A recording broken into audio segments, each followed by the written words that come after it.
Hello guys, welcome to Percy Fiction. So in this video, we will see, what if Percy read the Naruto was raised and trained by Demon Lord? If you enjoy these kinds of stories, don't forget to show us some love by hitting the like button and subscribing to the channel. Your support means the world to us. Now, let's start the story. Chapter 1. The Forbid. End scroll. Percy Jackson had never been the type to willingly spend his afternoons in a library. Yet here he was, surrounded by ancient texts and scrolls, dust motes dancing in the beams of afternoon light that filtered through the high windows of Camp Half-Blood's archives. The quiet was almost unnerving to someone who typically found peace in the crash of ocean waves. "This is pointless," he muttered, shoving aside another crumbling tome. His quest to find information about a strange series of monster sightings along the East Coast had yielded nothing but paper cuts and frustration. According to Chiron, these creatures weren't from Greek mythology at all, which made their appearance concerning enough to warrant investigation. He stretched and stood, his back protesting after hours hunched over the reading table. The archives were housed in the big house's basement, a space few campers knew existed. Annabeth had directed him here, of course. She knew every nook and cranny of Camp N.D. Percy suspected she'd spend more time in this musty room than anyone besides Chiron. One more shelf, he promised himself, approaching a section of older-looking documents. His fingers trailed along bindings and cases until they stopped at something that felt different, warmer somehow, almost vibrating beneath his touch. Percy pulled out a cylindrical container, simple yet elegant, made of what appeared to be bamboo with strange markings etched into its surface. They weren't Greek letters, nor any language he recognized from his adventures. The symbols seemed to shift and dance when he wasn't looking directly at them. "Weird," he whispered, turning the container over in his hands. A seal marked the end cap, a spiraling design in red ink that reminded him vaguely of a whirlpool. Something about it called to him, resonating with his affinity for water. Breaking such an obvious seal probably wasn't wise, but wisdom had never been Percy's strongest trait. That was Annabeth's department. Besides, he'd opened Pandora's Pythos once. How much worse could this be? He twisted the cap, half expecting some catastrophe. Instead, it came loose with surprising ease, and from within, he extract. A scroll made of material unlike any paper he'd seen before, thicker than parchment but more flexible, with a subtle luminescence in the dim archive light. When he unrolled it across the table, the W writing was as foreign as the container's markings, yet he found himself able to understand it somehow. The characters blurred and shifted until his brain processed them as English: the Chronicles of Uzumaki Naruto. Heir to the Demon Lord Kurama, master of the 9 realms, Percy frowned. The name meant nothing to him, yet he felt a strange familiarity, as if he'd forgotten something important about it. Below the title was what appeared to be a narrative, written in a flowing script. When the infant Naruto was sealed with the 9-tailed fox, fate took an unexpected turn. Instead of growing up shunned and alone in Konoha, he was spirited away by the fox itself, Kurama, ancient demon lord of unimaginable power. In the shadow realm beyond human sight, Kurama raised the child as his heir, reigning him in arts forbidden to mortals. The moment Percy began reading, the words seemed to lift from the page, swirling around him like mist. He tried to step back, but his body wouldn't respond. The strange lettering danced before his eyes, and the archive room faded away. "What the?" was all he managed before darkness claimed him. Fire and shadow dominated the landscape.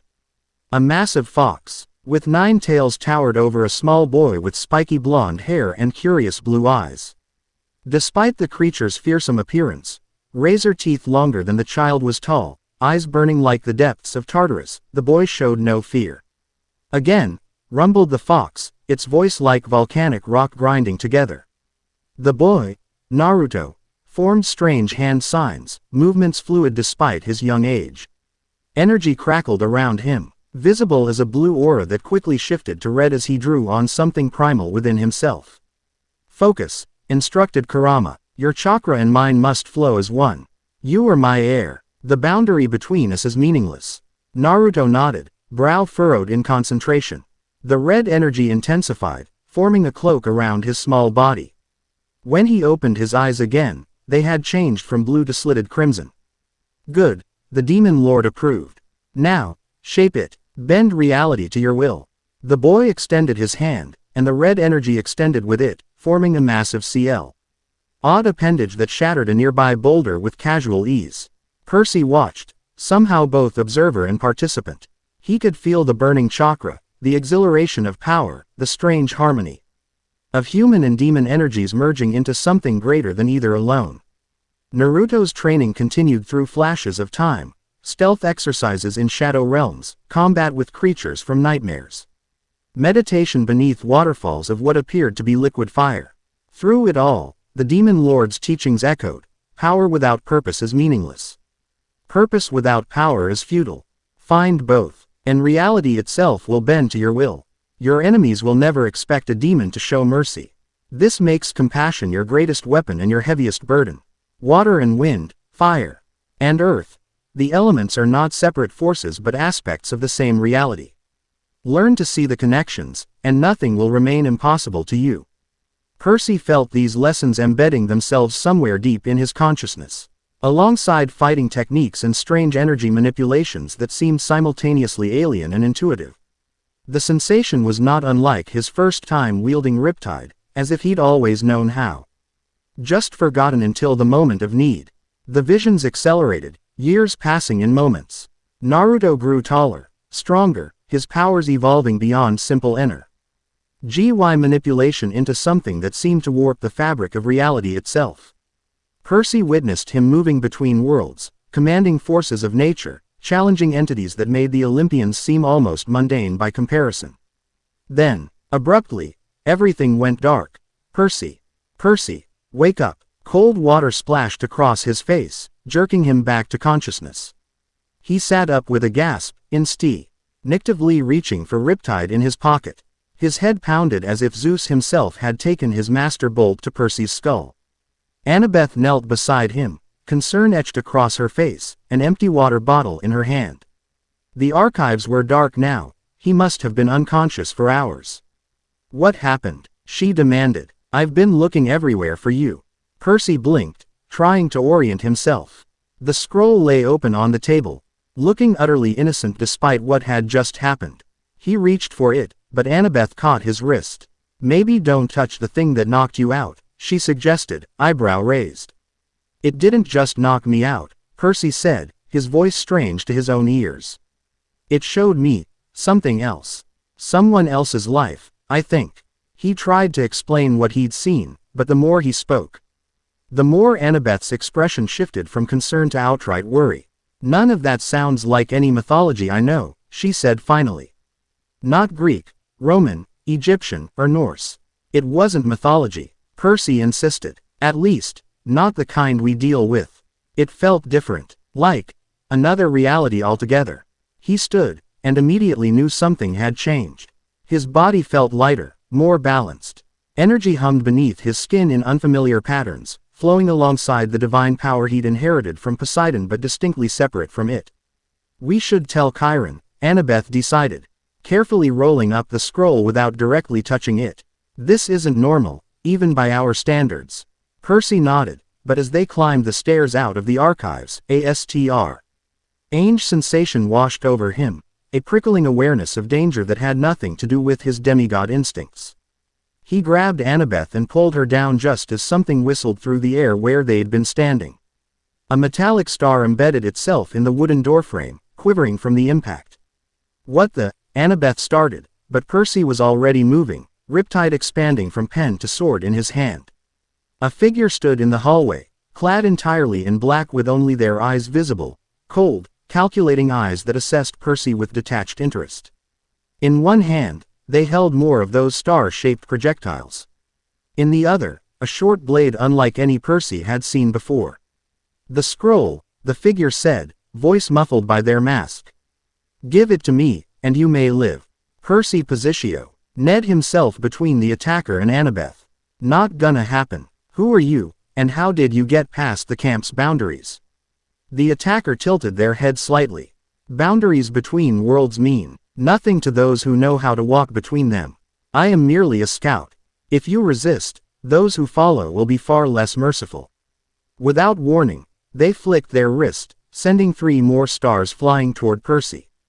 Time seemed to slow. In his mind, Percy saw Naruto deflecting similar weapons, hands moving in precise patterns, channeling energy to enhance his reactions. Percy's body moved on instinct. Riptide intercepted 2 of the projectiles, but the third he caught between his fingers, a motion that should have been impossible yet felt completely natural. A new energy, chakra, his mind supplied, flowed through his arm, reinforcing muscle and bone to make the catch possible. The attacker's eyes widened. Impossible. You've already begun the assimilation. They formed a series of hand signs. And Percy recognized the pattern from his vision. Before he could react, the attacker exhaled a gust of wind so powerful it shredded the hallway's wallpaper and sent furniture flying. Percy thrust his free hand forward, drawing on both his demigod powers and this new energy. Water from a nearby vase responded to his call, but instead of simply moving as it normally would, it formed a swirling shield before him. Dense enough to deflect the wind attack. The sensation was exhilarating and terrifying, his typical control over water, but amplified and refined in ways he'd never imagined possible. The attacker paused, reassessing. You are not what we expected, Percy Jackson. I get that a lot, Percy replied, advancing with Riptide. Last chance to explain yourself before things get messy. Instead of answering, the intruder's hands blurred through another sequence of signs. The floor beneath Percy's feet suddenly liquefied, attempting to trap him. He leapt back, channeling energy into his legs to enhance the jump. Landing beside Annabeth. Percy, she whispered urgently, what's happening to you? Your eyes. He couldn't spare a moment to explain or even wonder what she meant. The attacker pressed their advantage, throwing more of those star weapons. Shuriken, his new knowledge identified them, while charging forward with their short sword. Percy met the assault head-on. Riptide clashed with the stranger's blade, and he was surprised to find they matched his strength. No ordinary mortal could stand against a demigod in close combat, yet this opponent moved with preternatural speed and precision. The fight spilled out of the big house onto the porch. Other campers began noticing the commotion, several running toward them with weapons drawn. Stay back, Percy shouted, narrowly avoiding a slash that would have opened his throat. He counterattacked, Riptide's celestial bronze gleaming in the evening light. The intruder dodged by literally running up the side of the building, defying gravity in a way that should have been impossible. They perched on the roof, hands forming yet another sequence of signs. Water style, they intoned, raging dragon torrent. The irony of using a water technique against the son of Poseidon might have made Percy laugh under different circumstances. Instead, he watched in fascination as the moisture in the air condensed into a Ragon-shaped wave that roared toward him. Without thinking, Percy extended his consciousness into the water construct. It was different from natural water, infused with this strange chakra energy, but water nonetheless. As the son of the sea god, all water ultimately answered to him. He seized control, and the dragon halted mid-strike. For a moment, the two of them fought for dominance over the technique. Chakra pushing against divine power. Then Percy did something instinctive. He stopped fighting against the chakra and instead merged his own power with it. The water dragon changed, growing larger, its features becoming more defined. Its eyes glowed with the same sea green as Percy's own. With a flick of his wrist, he sent it surging back toward its creator. The attacker barely escaped, leaping to another rooftop as the dragon demolished the section of roof where they'd been standing. They landed in a crouch, their posture communicating clear surprise. Impossible, they muttered again. The assimilation should take days, not hours. Percy took advantage of their momentary shock. Drawing on both his demigod abilities and these new chakra techniques, he summoned water from the nearby creek. It responded faster than ever before, a massive wave crashing across the distance to engulf the roof. The intruder attempted to leap away, but Percy had anticipated this. The water formed tentacles that grabbed the attacker mid-air, wrapping around their limbs and torso. He slammed them to the ground hard enough to crack the earth, maintaining his hold as he approached. Campers had formed a circle around them now, weapons ready. Clarice stood at the front, her electric spear crackling eagerly. Who sent you? Percy demanded, tightening the water's grip when the intruder remained silent. The reality wardens maintain the boundaries between worlds, they finally answered, voice strained. What you've done, what you're becoming, threatens everything. I haven't done anything except read a scroll, Percy countered. The attacker's eyes narrowed. The scroll is merely a conduit. Its contents are being written into your very existence, overriding what was with what could be. If the process completes, the boundaries between realities will weaken further. Chiron galloped up to the scene, bow in hand. His eyes widened at the sight of the subdued intruder. Percy, bring them inside, he ordered, his voice grave. This is not a matter for public discussion.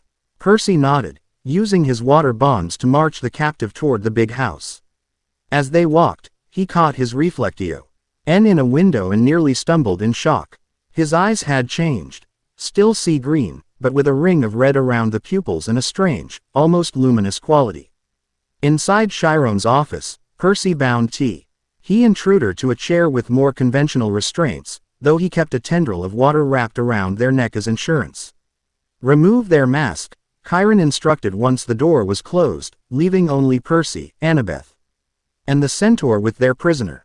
Percy reached forward and pulled down the black fabric. The face beneath was surprisingly young, a woman perhaps in her early 20s, with sharp features and a strange symbol tattooed on her forehead. You have no idea what forces you're meddling with, she said coldly.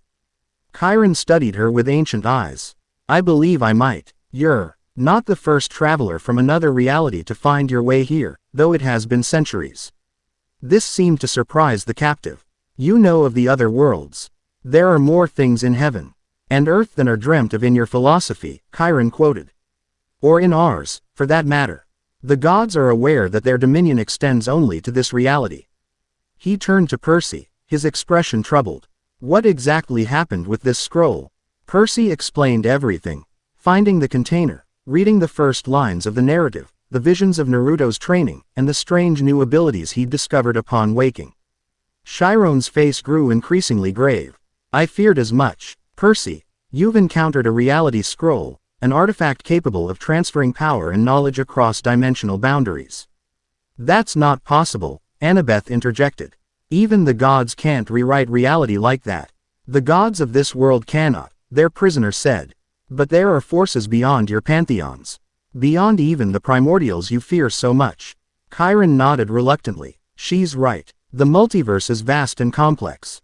What we consider absolute laws are merely local ordinances in the greater scheme. So this scroll, Percy said, glancing at where Annabeth had placed it on Chiron's desk, it's what, rewriting me? Not exactly, Chiron replied. From what I understand of such artifacts, they don't overwrite but rather integrate. The experiences and abilities contained within are being merged with your existing self. The process should be lethal, the captive added. Her voice clinical despite her situation. Most minds cannot survive having another reality imposed upon them. The fact that you're not only alive but able to utilize these abilities already marks you as unique. Percy thought about the visions he'd experienced, the years of training compressed into hours of unconsciousness. So I've basically downloaded some ninja's lifetime of training into my brain. An oversimplification, Chiron said, but not entirely inaccurate. The question is why this particular scroll found its way to you, and why now? The prisoner laughed, a harsh sound without humor. Isn't it obvious? Water affinity. Both Poseidon's son and Uzumaki Naruto share a primary elemental alignment with water. The scroll sought compatible energy signatures. Annabeth, who had been examining the scroll without touching it, looked up sharply. That can't be coincidence. Someone must have placed it in our archives deliberately. The how matters less than what happens next, Chiron said. Percy, these new abilities, they will continue to develop as your mind processes more of the scroll's contents. The danger lies in balance. If the foreign reality begins to overshadow your own identity, I could lose myself. Percy finished, a chill running down his spine despite the new energy warming him from within. Worse, the prisoner said, you could become a nexus point for reality convergence. The longer you exist with dual energies, the more the boundaries between worlds will deteriorate. Which is why your reality wardens want me dead, Percy concluded. She met his eyes without flinching. We preserve the natural order. One reality bleeding into another leads only to chaos and eventually mutual destruction. Chiron moved to the window, gazing out at the camp. I need to consult with Olympus. This situation extends beyond my authority. He turned back to Percy. In the meantime, you should rest. Your body and mind are undergoing significant changes. Rest. Percy laughed incredulously. After everything that's happened, I'll keep watch over our guest, Chiron assured him. Annabeth, please escort Percy to his cabin and ensure he's not disturbed. Percy wanted to argue but found he couldn't. Now that the adrenaline was fading, exhaustion hit him like one of Tyson's enthusiastic hugs. The energy coursing through him, chakra, he reminded himself, was settling into unfamiliar patterns, integrating with his divine heritage in ways that made his entire body ache. As they walked toward the cabins, Annabeth kept glancing at him sidelong. What? He finally asked. Your eyes keep changing, she said. Sometimes they're normal. Then they shift. The red ring appears, or they get this strange glow. Percy sighed. Just what I needed. More weirdness. How does it feel? She asked, curiosity overtaking concern. He considered the question. Like I've always had these abilities but just forgot about them. When I used that water dragon technique, it felt completely natural. Even though I'd never done anything like it before. They reached cabin 3, Poseidon's domain. Percy hesitated at the door, suddenly unsure if he still belonged there. You're still you, Annabeth said firmly. Reading his expression. Whatever this scroll is doing, you're still Percy Jackson. He smiled gratefully. Thanks. I just hope Chiron figures this out before any more ninja assassins show up. Get some sleep, she ordered, kissing his cheek. I'll be back in the morning. Alone in his cabin, Percy collapsed onto his bunk, too tired even to remove his shoes. The familiar sound of the fountain his father had gifted him should have been soothing, but tonight the flowing water seemed to whisper with new meaning, the patterns of its movement suddenly laden with potential energy. He closed his eyes, expecting immediate unconsciousness. Instead, he found himself back in that strange shadow realm, facing the massive nine-tailed fox.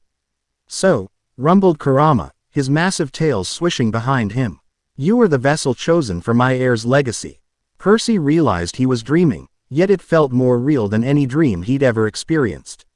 I didn't choose this, he said. The demon lord's laughter shook the ground beneath them. Choice is an illusion mortals cling to for comfort. You were chosen because you are suitable, water-aligned, adaptable, experienced with power beyond human comprehension. What's happening to me? Kurama circled him, each massive paw landing silently despite his enormous size. You are becoming something new, neither purely demigod nor shinobi, but a hybrid existence. The scroll contains not just knowledge but essence. Naruto's training, his experiences, his very chakra nature, all transferring to you. And if I don't want it? The fox's eyes narrowed. Then you will die. The process cannot be reversed once begun. Your only choices are integration or destruction. Percy had faced death threats before, but something about this one felt different, a fundamental truth rather than a combat challenge. These reality wardens, he said. Are they right about the dangers? Partially, Kurama admitted. Reality barriers are not meant to be breached casually. But they speak from fear, not wisdom. The multiverse is not so fragile as they believe. So what do I do? Train, the demon lord said simply. Master what you are becoming. The scroll will continue to transfer knowledge, but knowledge without practice is useless. Percy nodded, finding himself oddly accepting of this bizarre situation. Perhaps it was the dream state. Or perhaps it was the growing part of him that had lived another life entirely. One last thing, Kurama said as the dreamscape began to fade. The scroll did not find you by accident. Someone set these events in motion. And their purpose may not align with your survival. Before Percy could ask who, the dream dissolved completely. Morning arrived with harsh clarity. Percy woke feeling both exhausted and energized. His body thrumming with conflicting powers. The fountain in his cabin responded to his awakening, water swirling into complex patterns without conscious direction. He sat up and noticed something odd, a faint blue glow emanating from his skin. Concentrating, he could feel new energy pathways throughout his body, intersecting with but distinct from the divine power he'd inherited from Poseidon. The chakra network from his visions was becoming physical reality within him. Percy headed to the bathroom, bracing himself before looking in the mirror. His reflection was Both familiar and strange. Same messy black hair and general features, but his eyes had definitely changed.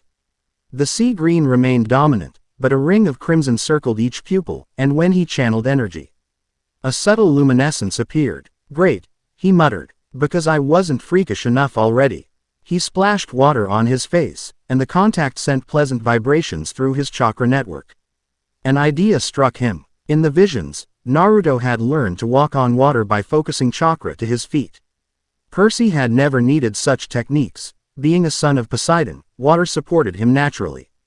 But perhaps, he concentrated on the sink basin, still half filled with water. Instead of willing the water to move, he focused the new energy to his hand and slowly lowered his palm to the surface. The water tensed beneath his touch, becoming almost solid while remaining liquid, a paradoxical state that somehow made perfect sense to his reconfigured mind. Percy pushed down, and instead of his hand passing through, the water supported his weight like rubber.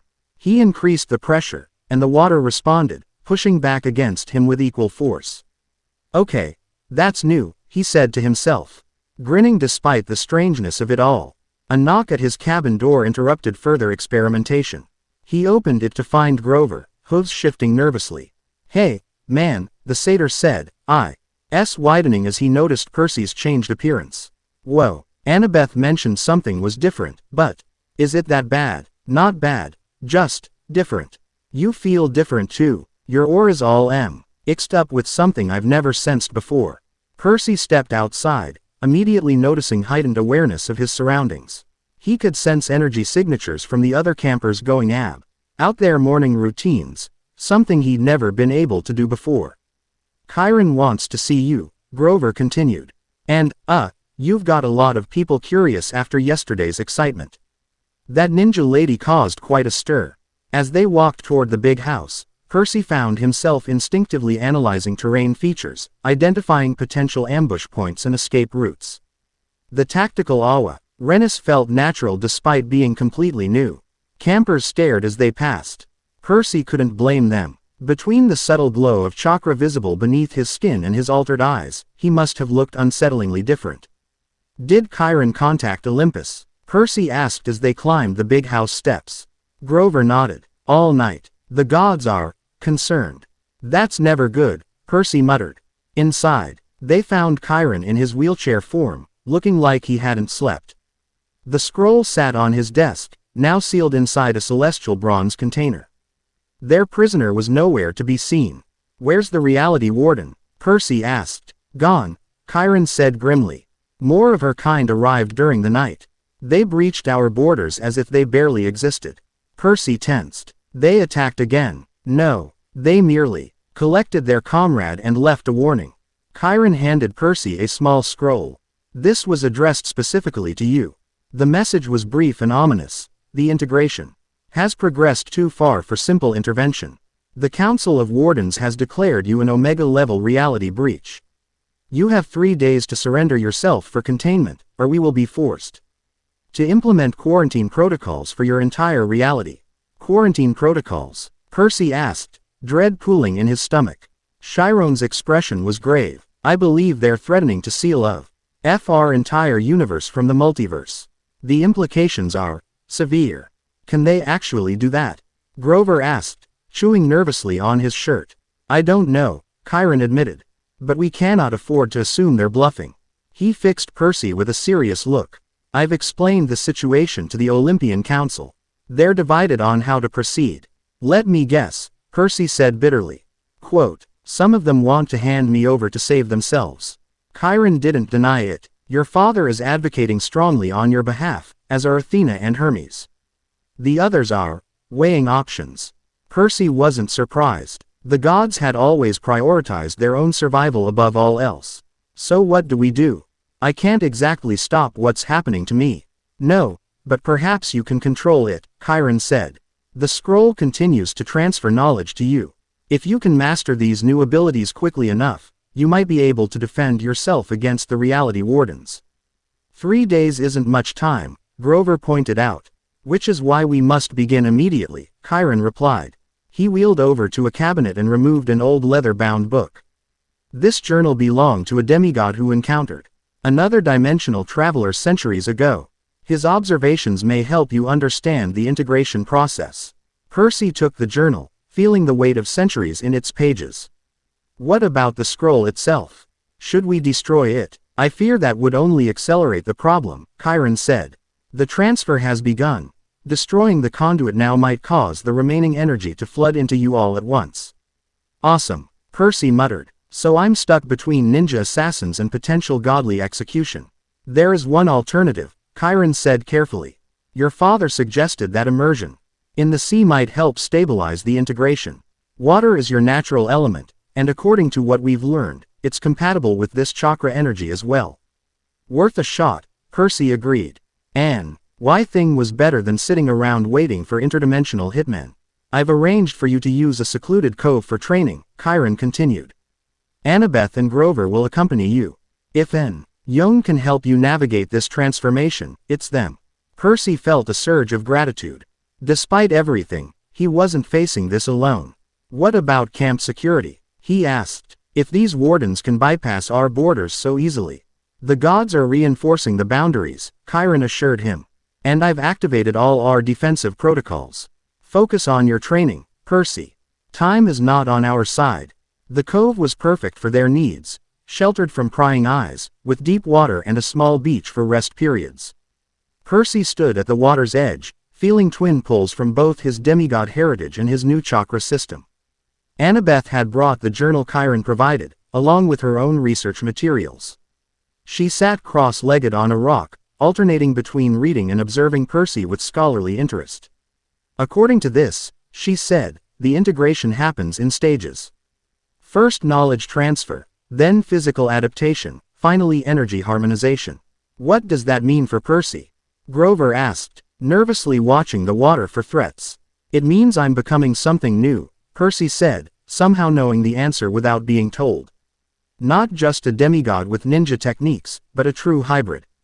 He stepped onto the water's surface, channeling chakra to his feet. Unlike his earlier experiment in the sink, this required perfect control. Too little energy and he'd sink. Too much and the water would repel him violently. To his surprise, he found the balance immediately, standing atop the gentle waves as easily as solid ground. The sensation was exhilarating. That shouldn't be possible, Annabeth murmured, making notes. Even with your water powers. Percy grinned. I'm just getting started. He moved through forms he'd never practiced yet knew intimately, stances and movements from Naruto's training. Each motion channeled chakra in specific patterns, building energy that interacted with his surroundings. When he formed the hand signs for a water technique, the sea responded with enthusiastic power. A dragon rose from the waves, larger and more detailed than the one he'd created against the reality warden. It circled him, moving in perfect harmony with his gestures. It's like he's been doing this his whole life, Grover whispered. Percy released the technique and moved deeper into the cove, still walking on water. According to his new knowledge, the next step was to combine elemental affinities. As a child of Poseidon, water was his primary element, but the visions suggested Naruto had also mastered wind techniques. He concentrated, separating his chakra into two distinct energies and then recombining them. The water beneath his feet began to swirl, forming a whirlpool that lifted him upward rather than pulling him down. Percy, Annabeth called out, concern in her voice. Your eyes. He could feel the change.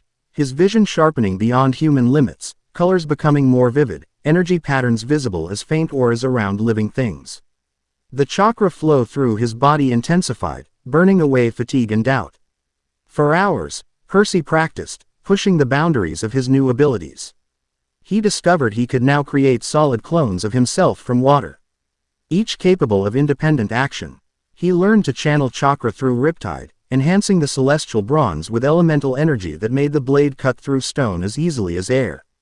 Most significantly, he found that his demigod powers and shinobi techniques could amplify each other.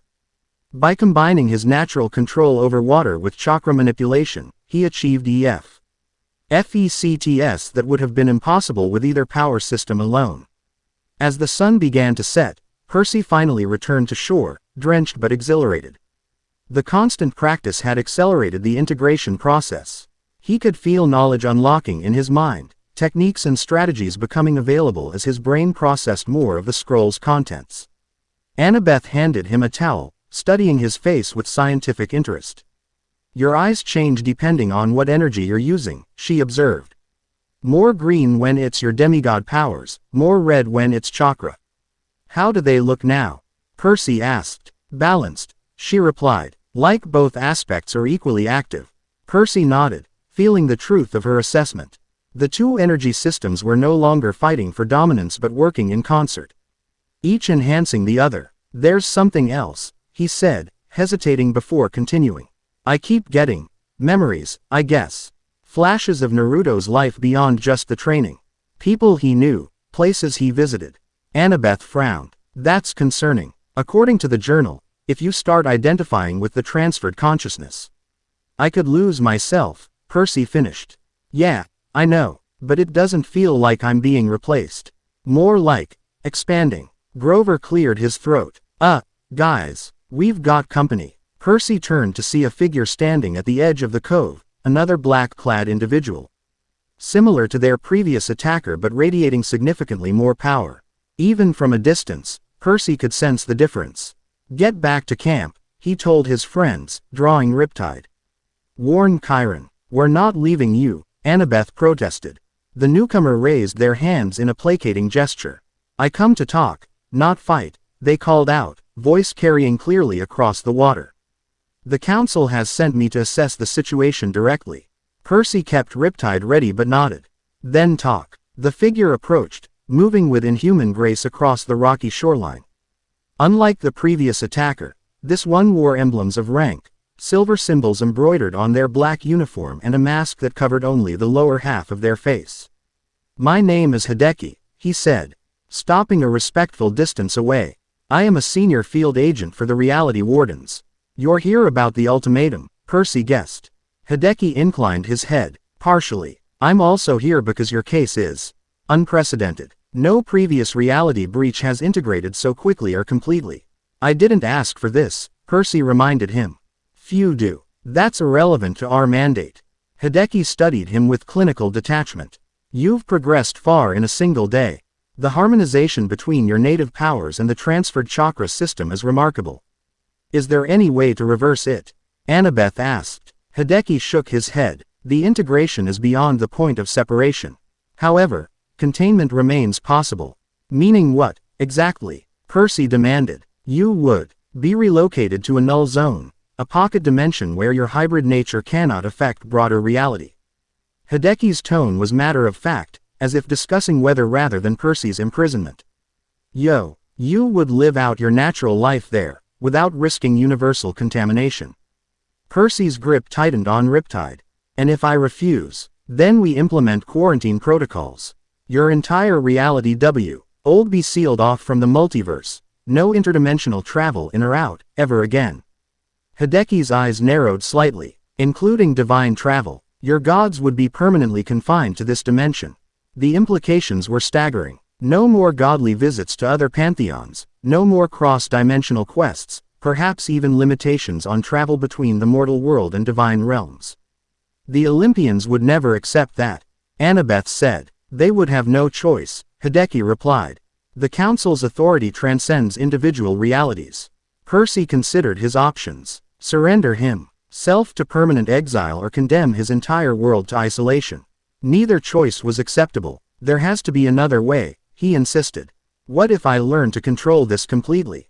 Stabilize the integration so it doesn't threaten reality. Hideki hesitated, the first crack in his professional demeanor. Theoretically possible, but unprecedented. The council doesn't make policy based on theoretical possibilities. They should make an exception, Percy argued. Give me the full 3 days. If I can demonstrate control, reconsider your ultimatum. The Reality Warden studied him for a long moment. I will observe your progress and report to the council. That is all I can offer. It wasn't much, but it was better than nothing. Percy nodded his agreement. We begin now, Hideki said, suddenly shifting into a combat stance. Show me your current capabilities. Without warning, he attacked, moving so quickly he seemed to blur. Percy barely raised Riptide in time to block a strike from a Tonto blade that materialized in Hideki's hand. The force of the impact sent Percy skidding backward, but he maintained his footing, instinctively channeling chakra to anchor himself. Water from the cove rose in response to his agitation, forming a protective barrier between them. Interesting, Hideki observed. Your elemental affinity responds even without conscious direction. He formed hand signs faster than Percy could track, and the air around them shimmered with heat. Fire style. Phoenix flower jutsu. Multiple fireballs shot toward Percy from different angles. Drawing on both his demigod reflexes and shinobi training, Percy dodged the first two while simultaneously commanding water to intercept the others. Steam erupted where fire met water, quickly enveloping the beach in a thick fog. Percy used the cover to create 3 water clones, each an exact duplicate of himself. They spread out, approaching Hideki from different directions while Percy himself circled behind. The reality warden seemed unperturbed by the fog, dispatching the first clone with casual ease. Water clones are basic techniques, he commented. You'll need to do better. The second clone engaged him with Riptide, moving with Percy's swordsmanship but enhanced by chakra-boosted speed. Hideki blocked each strike precisely, his tanto somehow withstanding Riptide's celestial bronze edge. Your weapon adaptation is impressive, he admitted as he destroyed the second clone. Infusing divine metal with chakra should be impossible. The third clone attempted a water prison technique, trying to capture Hideki in a sphere of manipulated water. The warden countered by creating an earth wall that absorbed the attack, then shattered the clone with a lightning-fast strike. Elemental counters, he lectured.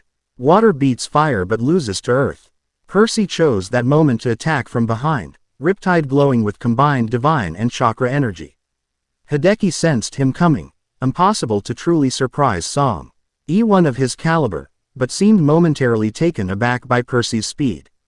Their blades met in a clash that sent shock waves across the cove, disrupting the fog and creating ripples in the water. For a brief moment, they were evenly matched, neither able to gain advantage. Then Hideki smiled beneath his mask. Better, he acknowledged, before disappearing in a burst of speed. Percy felt a presence above and looked up to see the warden descending from an impossible height, hands forming complex signs. Earth style. Stone prison. The ground beneath Percy's feet suddenly liquefied, then solidified around his legs, trapping him in place. Before he could break free, Hideki landed before him, tanto at his throat. Your integration is impressive but incomplete, the warden said. You have power but lack refinement. Percy didn't argue. Despite all he'd learned, he was clearly outmatched by this opponent's experience. Then teach me, he challenged. If you're really here to assess me fairly, help me improve. Hideki considered this, then stepped back, sheathing his blade. With a gesture, he released the earth technique, freeing Percy. Very well, he agreed. The council expects a thorough evaluation. It would be remiss of me not to help you reach your full potential before judging you. Percy couldn't tell if the warden was being sincere or simply following protocol, but he'd take whatever advantage he could get. When do we start? We already have, Hideki replied. Your first lesson was in elemental weaknesses. Your second begins now, chakra efficiency. For the next several hours, as night fell over the cove, Hideki drilled Percy in increasingly complex techniques. Despite his role as potential executioner, the reality warden proved to be an excellent teacher, identifying Percy's strengths and weaknesses with uncanny precision. Annabeth and Grover watched from a safe distance, occasionally consulting the journal or taking notes on Percy's progress. By midnight, Percy had mastered several advanced water techniques and begun developing his secondary wind affinity. Enough, Hideki finally said. Rest is essential for integration. We will continue tomorrow. Percy collapsed onto the sand, exhausted but satisfied with his progress. The knowledge transfer was accelerating. Techniques that had taken Naruto months to master came to Percy in hours, his mind absorbing and adapting the information at an astonishing rate. As Hideki turned to leave, Percy called after him. One question. Who created the scroll? Who started all this? The reality warden paused. That information is restricted. Focus on your training, Percy Jackson. Your time grows short. After he'd gone, Annabeth sat beside Percy on the beach. Do you trust him? Not completely, Percy admitted. But he could have killed me easily and didn't. That counts for something. You've improved dramatically, she noted. But will it be enough to convince their council? Percy gazed out at the moonlit water, feeling the dual energies flowing through him.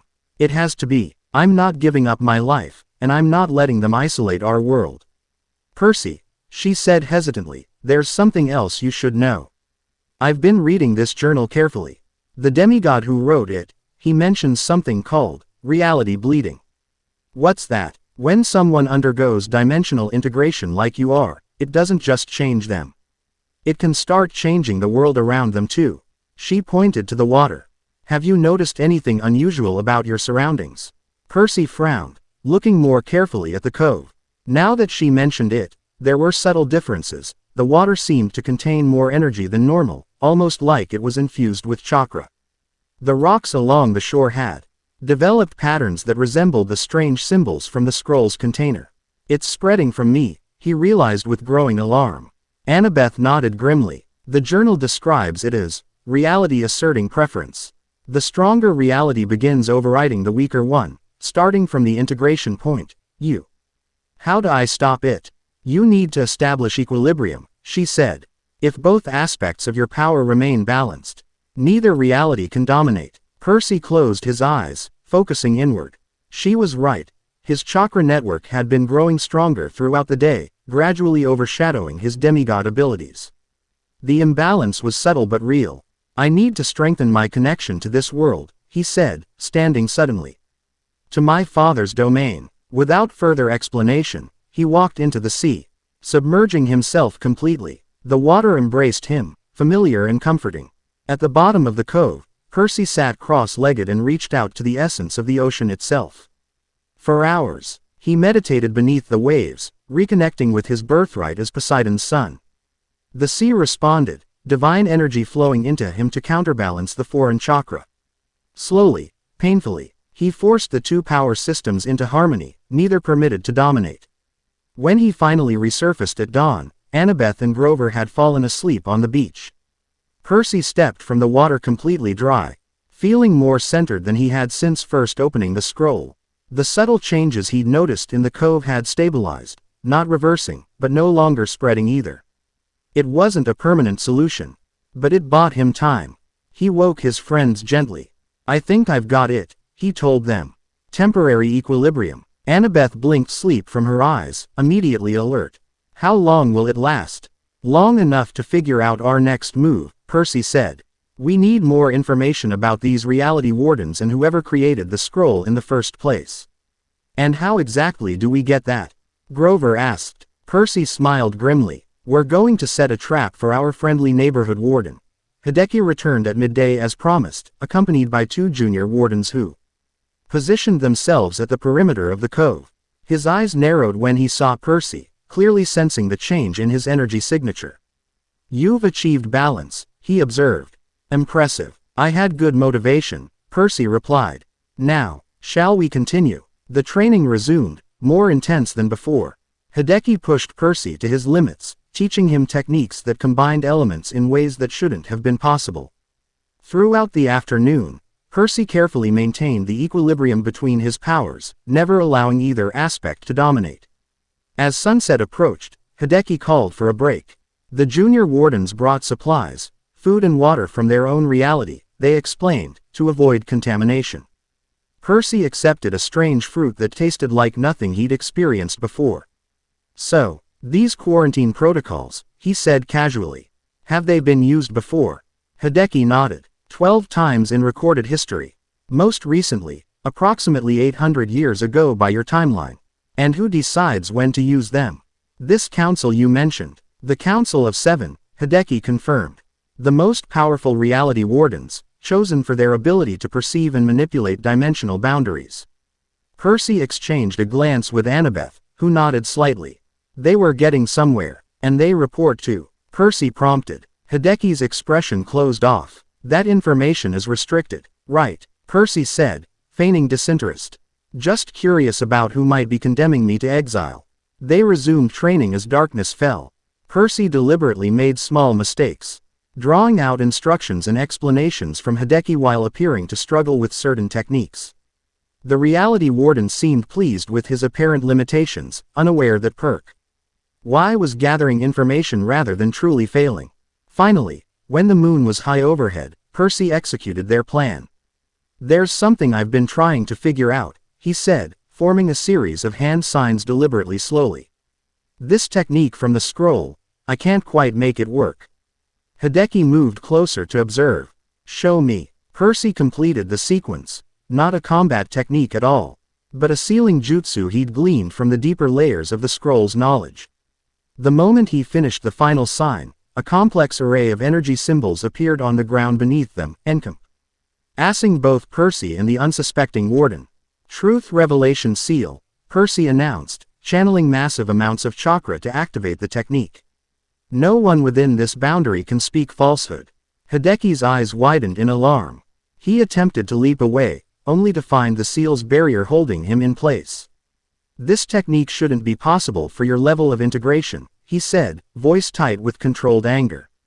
I'm a quick study, Percy replied. Now, let's try again. Who created the reality scroll that I found? Hideki fought the compulsion, his jaw clenching with effort. The seal glowed brighter, forcing compliance. The architect, he finally ground out. Who is the architect? Annabeth asked, stepping to the edge of the seal circle.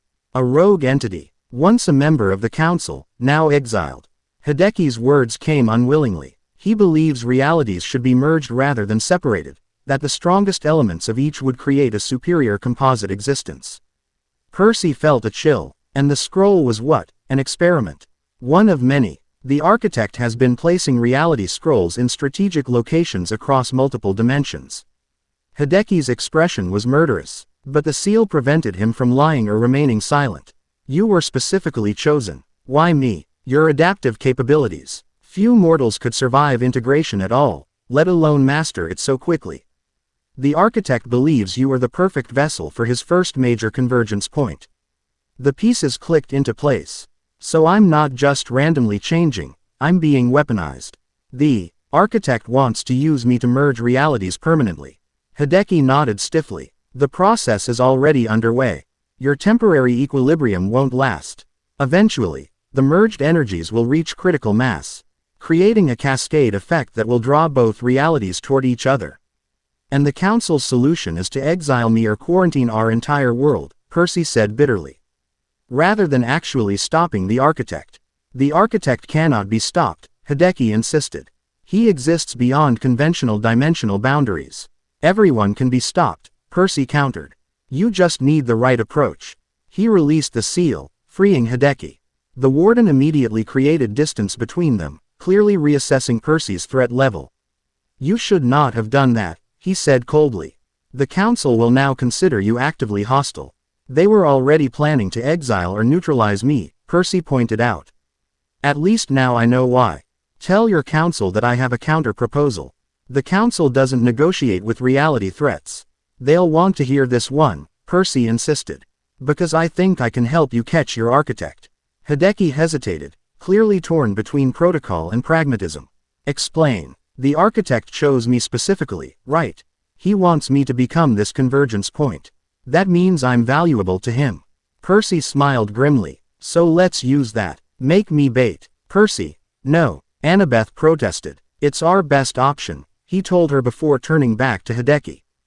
The architect must be monitoring my progress somehow. Instead of trying to contain or exile me, help me set a trap for him. Hideki considered this for a long moment.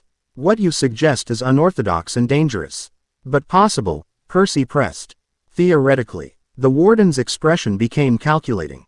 I would need to consult the council. Do it, Percy said. Tell them I'll cooperate fully. Let them place whatever safeguards they need. But in return, they suspend the ultimatum and quarantine threat. They will demand guarantees. Percy nodded. I'll give them whatever assurances they need, as long as my world remains unharmed. Hideki stepped away, producing a strange device from within his uniform. I will contact them now. Do not leave this area. As he moved to a private location, Annabeth grabbed Percy's arm. Are you insane? You're volunteering to be B8 for some super powerful interdimensional being. You got a better idea? Percy asked. This way, at least we have a chance. If the reality wardens are hunting this architect anyway, we might as well make it work for us. And if they decide to use you, then dispose of you afterward. She challenged. Percy shrugged. One problem at a time. Right now, we need to buy time and keep our world from being quarantined. Grover, who had remained quiet throughout the confrontation, finally spoke up. Percy's right. It's our best option, maybe our only one. Hideki returned before they could argue further. His expression was unreadable. The council has considered your proposal. Percy tensed, ready for either acceptance or attack. They agree to suspend the quarantine ultimatum, conditional upon your complete cooperation with containment protocols while we prepare the operation. What kind of containment? Percy asked warily. You will be relocated to a secure facility where your energy signature can be monitored and controlled. If the architect approaches, we will be prepared to intervene. And afterward, if we succeed, Hideki's hesitation was telling. That will depend on the outcome. Me and your condition following the encounter.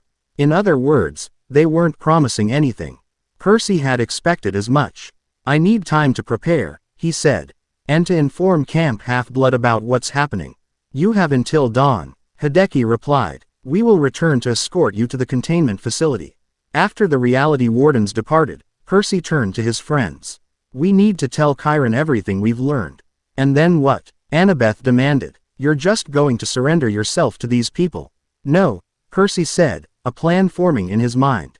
I'm going to play along Zhu Qi long enough to find the architect myself. If he chose me specifically, there must be a connection I can use to track him down. That's incredibly dangerous, she protested.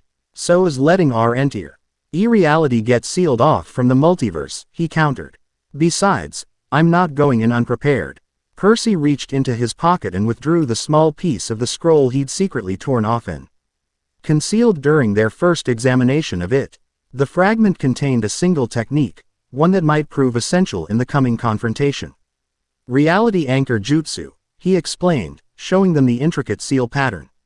According to the knowledge I've gained, this technique can temporarily stabilize dimensional boundaries, even against significant disruption. Annabeth studied the seal with growing comprehension. You're planning to use the architect's own knowledge against him. Exactly, Percy confirmed. These reality wardens may know a lot about maintaining separation between worlds. But the architect specializes in merging them. If anyone knows how to control this process, it's him. So your plan is to let yourself be captured, then somehow escape, find the architect, steal his knowledge, and use it to save yourself and our world. Grover summarized, looking dubious. When put like that, it did sound absurdly optimistic. Percy grinned. Pretty much. Just another Tuesday for us, right? Despite the gravity of the situation, his friends couldn't help but smile. They'd faced impossible odds before and somehow survived. We need to coordinate with Chiron and the gods, Annabeth said. Shifting to planning mode. If these reality wardens try anything, we'll need backup. Percy nodded, gazing out at the moonlit sea. The dual energies within him had reached a precarious balance. But he could feel the pressure building. Whatever happened next, time was running out. Let's go, he said, leading his friends away from the cove and back toward camp. We've got work to do. As they walked, Percy felt a strange resonance from the scroll fragment in his pocket, almost like it was responding to his resolve. The sensation reminded him of something Kurama had said in his Ream. Choice is an illusion mortals cling to for comfort. Perhaps the demon lord was right. Perhaps all of this had been inevitable from the moment the scroll appeared in the archives. But Percy had never been one to accept fate passively. If he was being manipulated by cosmic forces beyond his understanding, so be it, he'd find a way to turn their plans against them. After all, defying the expectations of powerful beings was practically his specialty. Chapter 1 End. Chapter 2. Blood of Two Worlds. 3 months had passed since Percy Jackson surrendered himself to the reality wardens. 3 months of intensive training, monitoring, and preparation in a facility that existed somewhere between dimensions, a sterile, clinical place where reality itself seemed muted, like a television with the volume turned low. Percy sat cross-legged on the floor of his quarters, eyes closed, carefully maintaining the balance between his demigod powers and the chakra network that had fully integrated with his body. The dual energies no longer fought for dominance. Instead, they flowed together in patterns that would have been impossible in either reality alone. A soft chime broke his meditation. Percy opened his eyes, now permanently altered with that distinctive red ring around his sea-green irises. The door slid open to reveal Hideki, his expression as unreadable as ever. "The council requests your presence," the warden said without preamble. Percy unfolded himself from the floor with fluid grace, a movement that would have been impossible for him before the integration. 3 months of constant training had refined his control to levels that surprised even the reality wardens. "Did they finally catch a trace of our architect friend?" Percy asked, following Hideki down the sterile white corridor. "No," Hideki replied. "Something else has occurred, a dimensional anomaly." Percy's interest sharpened. During his containment, the wardens had kept him isolated from both his me reality and the shinobi world from which his new powers originated. Any change to that policy meant something significant had happened. They entered the central chamber of the facility, where 6 hooded figures sat in a semicircle, the Council of 7, minus the exiled architect. Their faces remained obscured, their voices altered when they spoke. In the center of the room floated a 3-dimensional display showing energy patterns that Percy had learned to recognize as dimensional boundaries. "Percy Jackson," intoned the central figure. "We have detected an unauthorized breach between your native reality and the shinobi world." Quote, "I thought that was impossible with your containment protocols," Percy said, studying the display with newfound understanding. His months here hadn't been wasted. He'd absorbed everything the wardens taught him, building on the knowledge transferred by the scroll. "It should be," another council member said, irritation evident despite the voice modulation. "Yet someone has crossed the boundary. A shinobi from the world of your integrated abilities." Percy felt a jolt of surprise. "Who?" The display shifted, showing surveillance footage of a young Oman with distinctive pale eyes and dark hair. She appeared disoriented, defending herself against what looked like Empusai near Long Island Sound, not far from Camp Half-Blood. "Hinata Hyuga," Percy whispered, the name coming to him from his integrated memories. A skilled kunoichi from the Hyuga clan, possessor of the Byakugan, a visual jutsu that allowed her to see chakra networks and through solid objects. "You recognize her," observed the first council member. "From the transferred memories, yes." Percy watched as Hinata dispatched the monsters with precise strikes to vital points, her fighting style elegant and devastatingly effective. She shouldn't be able to cross over. Unless the architect facilitated her passage, Hideki finished. "Precisely our concern." The Raw council member leaned forward slightly. "We are sending you back to your reality to investigate this breach and determine if the architect is responsible. This may be the opportunity we have been waiting for." Percy kept his expression neutral, but inwardly, he felt a surge of excitement. After months of confinement, he was finally getting what he wanted, a return home and a potential lead on the architect. "There will be conditions," continued the council member. "You will be accompanied by wardens at all times. Your energy signature will be continuously monitored. Any attempt to escape, surveillance or contact the architect independently will result in immediate extraction and permanent containment." "Understood," Percy agreed readily. Perhaps too readily, judging by the suspicious silence that followed. "Remember, Percy Jackson," said another council member, "we are allowing this only because your unique position makes you valuable in this investigation. The moment that ceases to be true, so does our arrangement." Percy nodded, maintaining his calm exterior while his mind raced with possibilities. Going home meant seeing his friends again, reconnecting with his own real why, and perhaps finding a way to resolve his situation that didn't involve permanent exile or becoming the warden's perpetual asset. "When do we leave?" he asked. "Immediately," Hideki answered. "Prepare yourself for transition." The dimensional portal deposited them in a secluded area of Central Park just as dawn was breaking over New York City. Percy inhaled deeply, savoring the familiar sense of his home reality, car exhaust. Hot dogs from early morning vendors, the distant hint of the sea. After months in the sterile environment of the Warden facility, even Manhattan's pollution felt welcome. Hideki and 2 junior wardens flanked him, their black uniforms transformed into ordinary clothes that wouldn't attract attention. They still radiated alertness, scanning the area continuously for threats or signs of their quarry. Our intelligence places the shinobi woman near Camp Half-Blood as of yesterday, Hideki informed him. We will begin our search there. Percy nodded, but his attention had caught on something strange, a subtle distortion in the air several yards away, visible only because of his enhanced perception. He focused, channeling chakra to his eyes to sharpen his vision further. Hold on, he said, studying the anomaly. Something's not right. The distortion shimmered, almost like heat haze, but with an unnatural pattern. Percy recognized it from his training, a reality fluctuation, a sign that the boundaries between worlds were thinning. There, he pointed. You see it? Hideki frowned, focusing on the spot. A micro fissure, recent, but not caused by direct transit. His expression darkened. The bleeding has begun despite our containment efforts. Percy approached the distortion cautiously.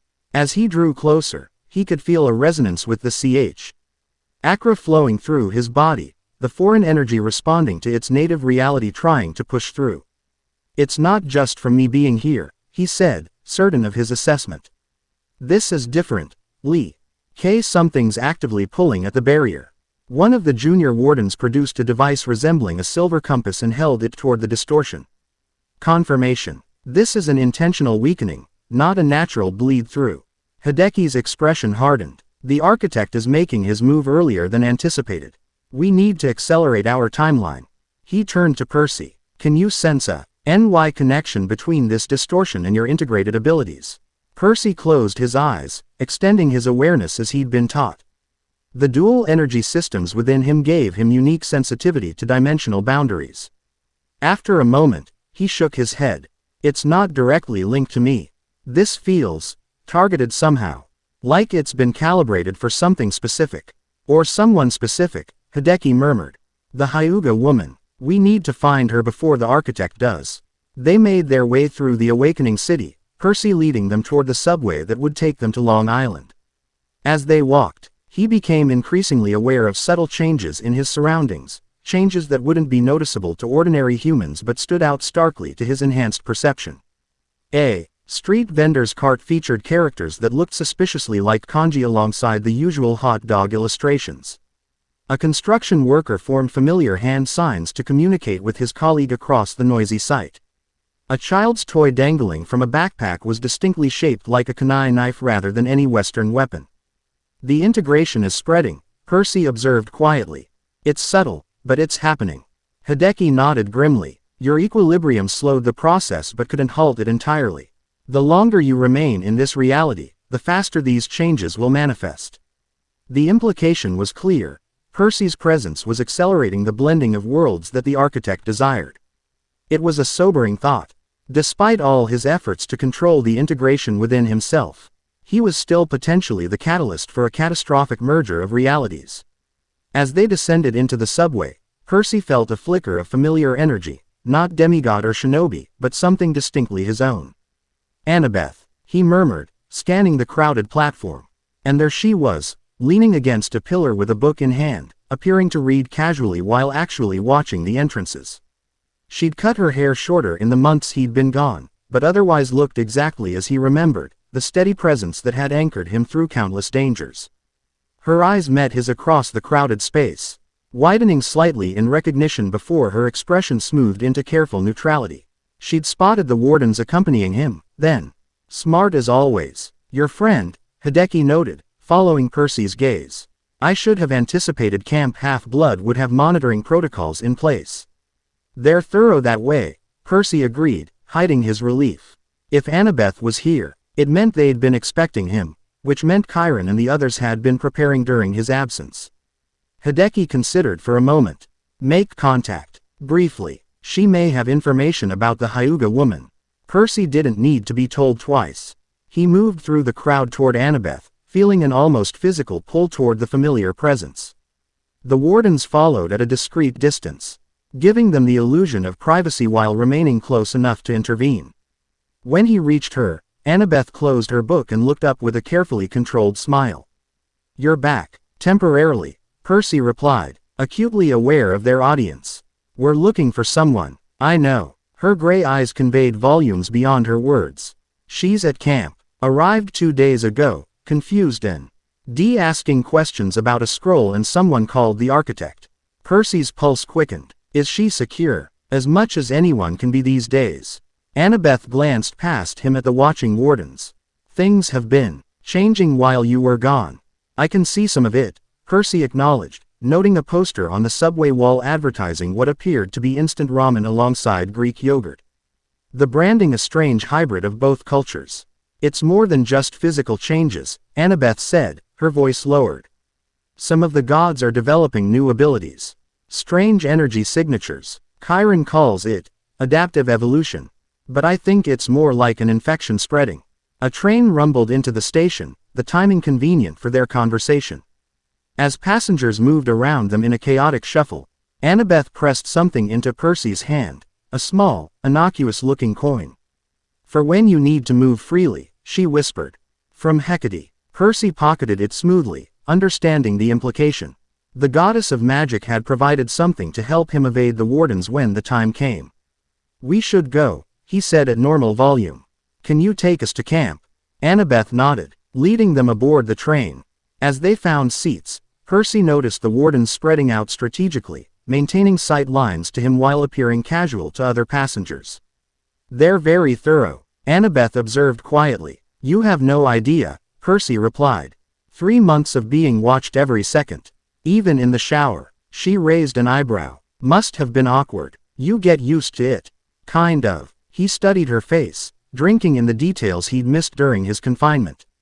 How's everyone at camp? Worried about you. Preparing. Her expression turned serious. Percy. Things have gotten complicated with Olympus. The gods are divided over how to respond to these changes. Divided how? Some see the integration as a threat to their power.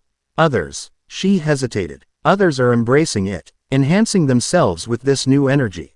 Percy wasn't entirely surprised. The gods had always been opportunistic, quick to adapt to maintain their relevance and power.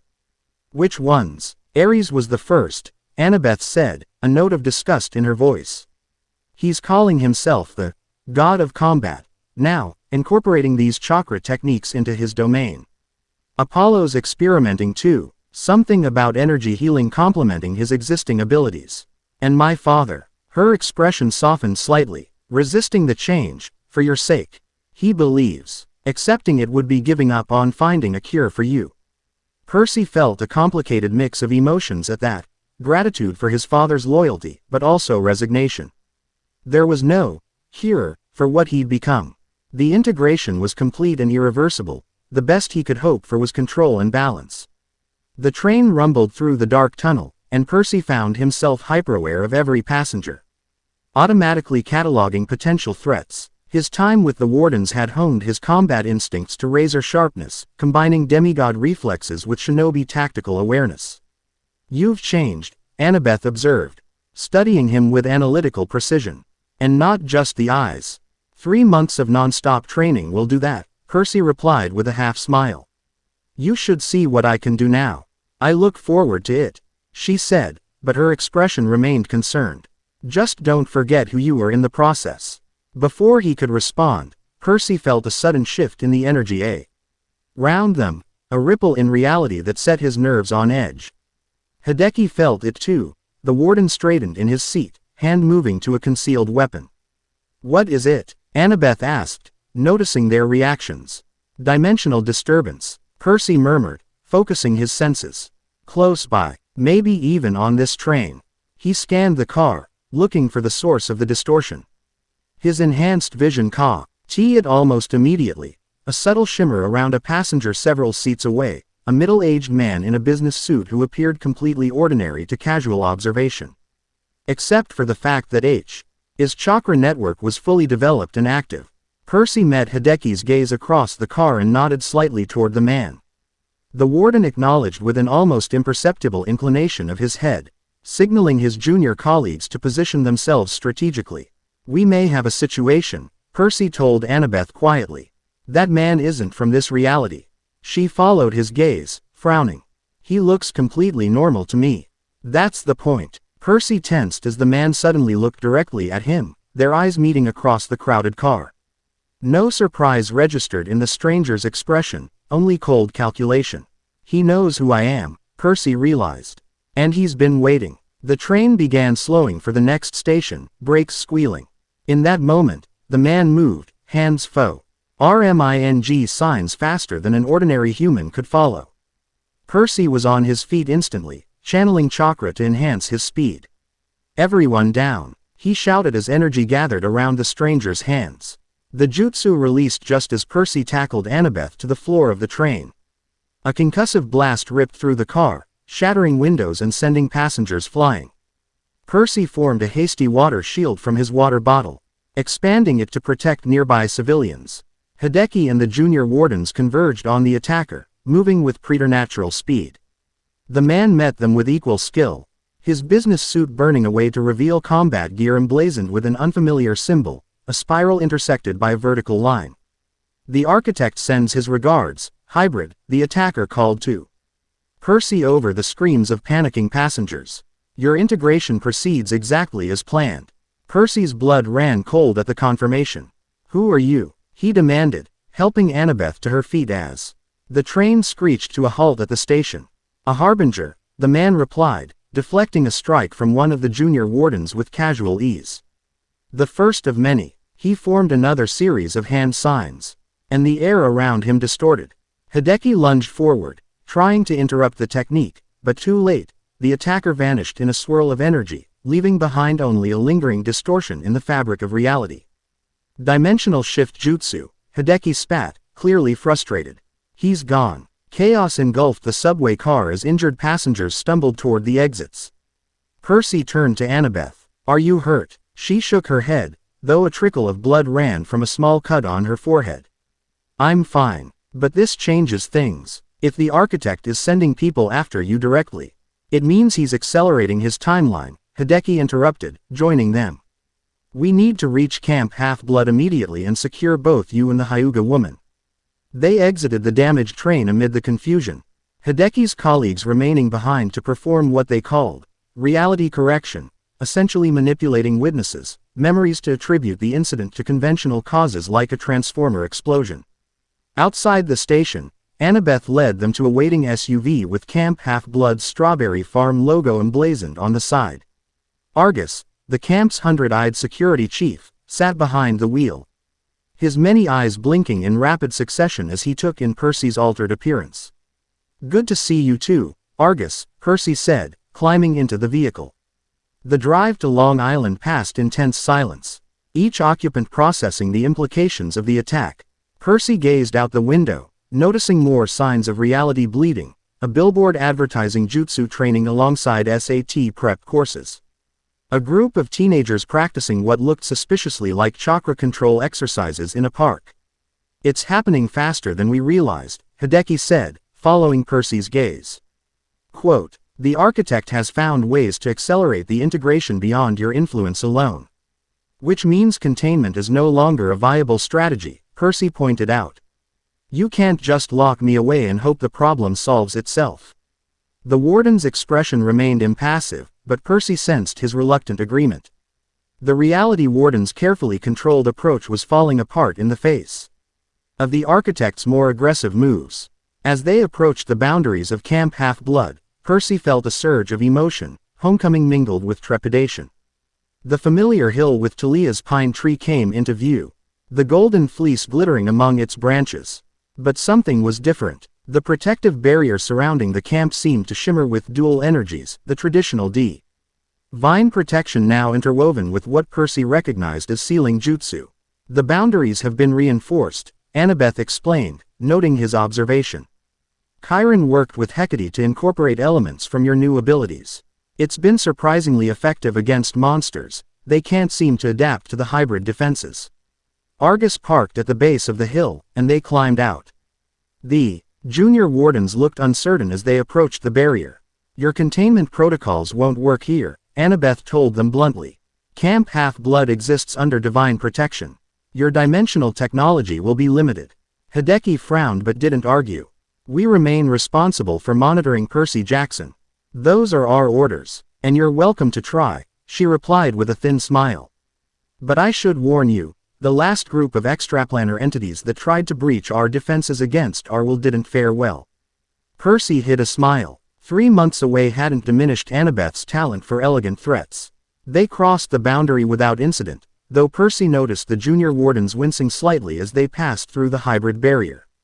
Hideki showed no reaction, but his eyes narrowed as he scanned the camp spread out before them.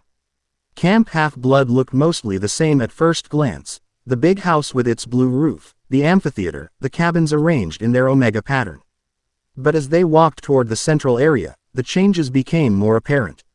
Training dummies in the arena now featured marked chakra points. The Hephaestus cabin sported what looked like mechanical chakra conducting devices. Even the climbing walls seemed to have been modified to include obstacles that would test shinobi-style movement techniques. Campers stopped their activities to stare as Percy passed. Some looked afraid, others curious, a few even excited. He recognized many faces, though some new ones had joined in his absence. All of them seemed to give the reality wardens a wide berth. Instinctively sensing the otherworldly nature of the black-clad figures, Chiron waited for them on the big house porch, his expression a complex mixture of joy at seeing Percy and concern at his escort. The centaur had adapted his appearance somewhat. His traditional tweed jacket now incorporated subtle designs that Percy recognized as protective seals. "Percy," he said warmly, extending his hand. "It does my heart good to see you." "You too, Chiron," Percy replied, clasping his teacher's arm. "Though I wish it were under better circumstances." "Indeed." Chiron's gaze shifted to the wardens. "And you must be the dimensional guardians we've heard so much about. Welcome to Camp Half-Blood, though I understand your presence is more professional than social." Hideki inclined his head slightly. "We seek the woman who breached the dimensional boundary. We have reason to believe she is connected to a significant threat." "Hinata Hyuga," Chiron confirmed. "She is here, and quite eager to speak with anyone who might help her understand her situation." He turned to Percy. "She recognized your name immediately. It seems your counterpart in her world is quite well known." That made sense. The scroll had contained Naruto's story, and Naruto was a significant figure in the shinobi world according to Percy's integrated memories. "Where is she now?" Percy asked. "In our infirmary. The transition between realities was taxing for her, and she encountered some of our local monsters shortly after arrival." Chiron gestured toward the big house. "She's recovered well, physically at least. The psychological adjustment has been more challenging." Percy could imagine. Being suddenly thrust into an entirely different reality would be disorienting for anyone, even a trained shinobi. They followed Chiron into the big house and down the corridor to the infirmary. Hideki and one junior warden accompanied them, while the other remained outside, presumably establishing whatever surveillance they could manage within the camp's protective boundaries. The infirmary was quiet, with only one occupied bed. The young woman sitting there looked up as they entered, her pale lavender eyes widening in recognition when they fell on Percy. "You," she said softly, speaking English with a slight accent. "You're the one he's looking for." Percy approached carefully, aware of how strange he must appear to her, a face unknown to her personally, yet emanating chakra that would feel familiar. "Hinata Hyuga," he said, using the formal address his integrated knowledge suggested was appropriate. "I'm Percy Jackson. I know who you are," she replied, studying him intently. Her eyes activated subtly, veins around them becoming more prominent as her Byakugan engaged. "Your chakra network, it's unlike anything I've ever seen. Integrated with something else entirely." "That's complicated," Percy admitted. "But I think we should start with how you got here. To this reality." Hinata's expression darkened. "I was tracking unusual chakra disturbances near Konoha. Strange energy patterns that our sensors couldn't identify. I followed them to an abandoned temple and found a man there, pale, with strange markings on his skin, using a jutsu I'd never seen before." "The architect," Hideki interjected. She nodded. "He called himself that. He said he was airing the way, and that I would serve as the perfect catalyst. Before I could stop him, he activated a seal array. There was a sensation like being pulled inside out, and then I was here, in your world. Surrounded by creatures I didn't recognize. He sent you here deliberately," Percy realized. "But why?" "Because of her bloodline," Chiron suggested, his expression troubled. "The Hyuga clan possesses unique abilities, do they not?" Hinata looked surprised at his knowledge. "Yes. Our Byakugan allows us to see chakra networks and through solid objects. We can also disrupt chakra flow in others with our gentle fist technique. Perfect for identifying and targeting dimensional weak points, Hideki said grimly. The architect is using her as a sensor, whether she realizes it or not. Her very presence in this reality creates new connection points between worlds. Percy considered this, pieces falling into place. That's why the bleeding is accelerating. It's not just me anymore, he's bringing in specialized shinobi to target specific aspects of the integration.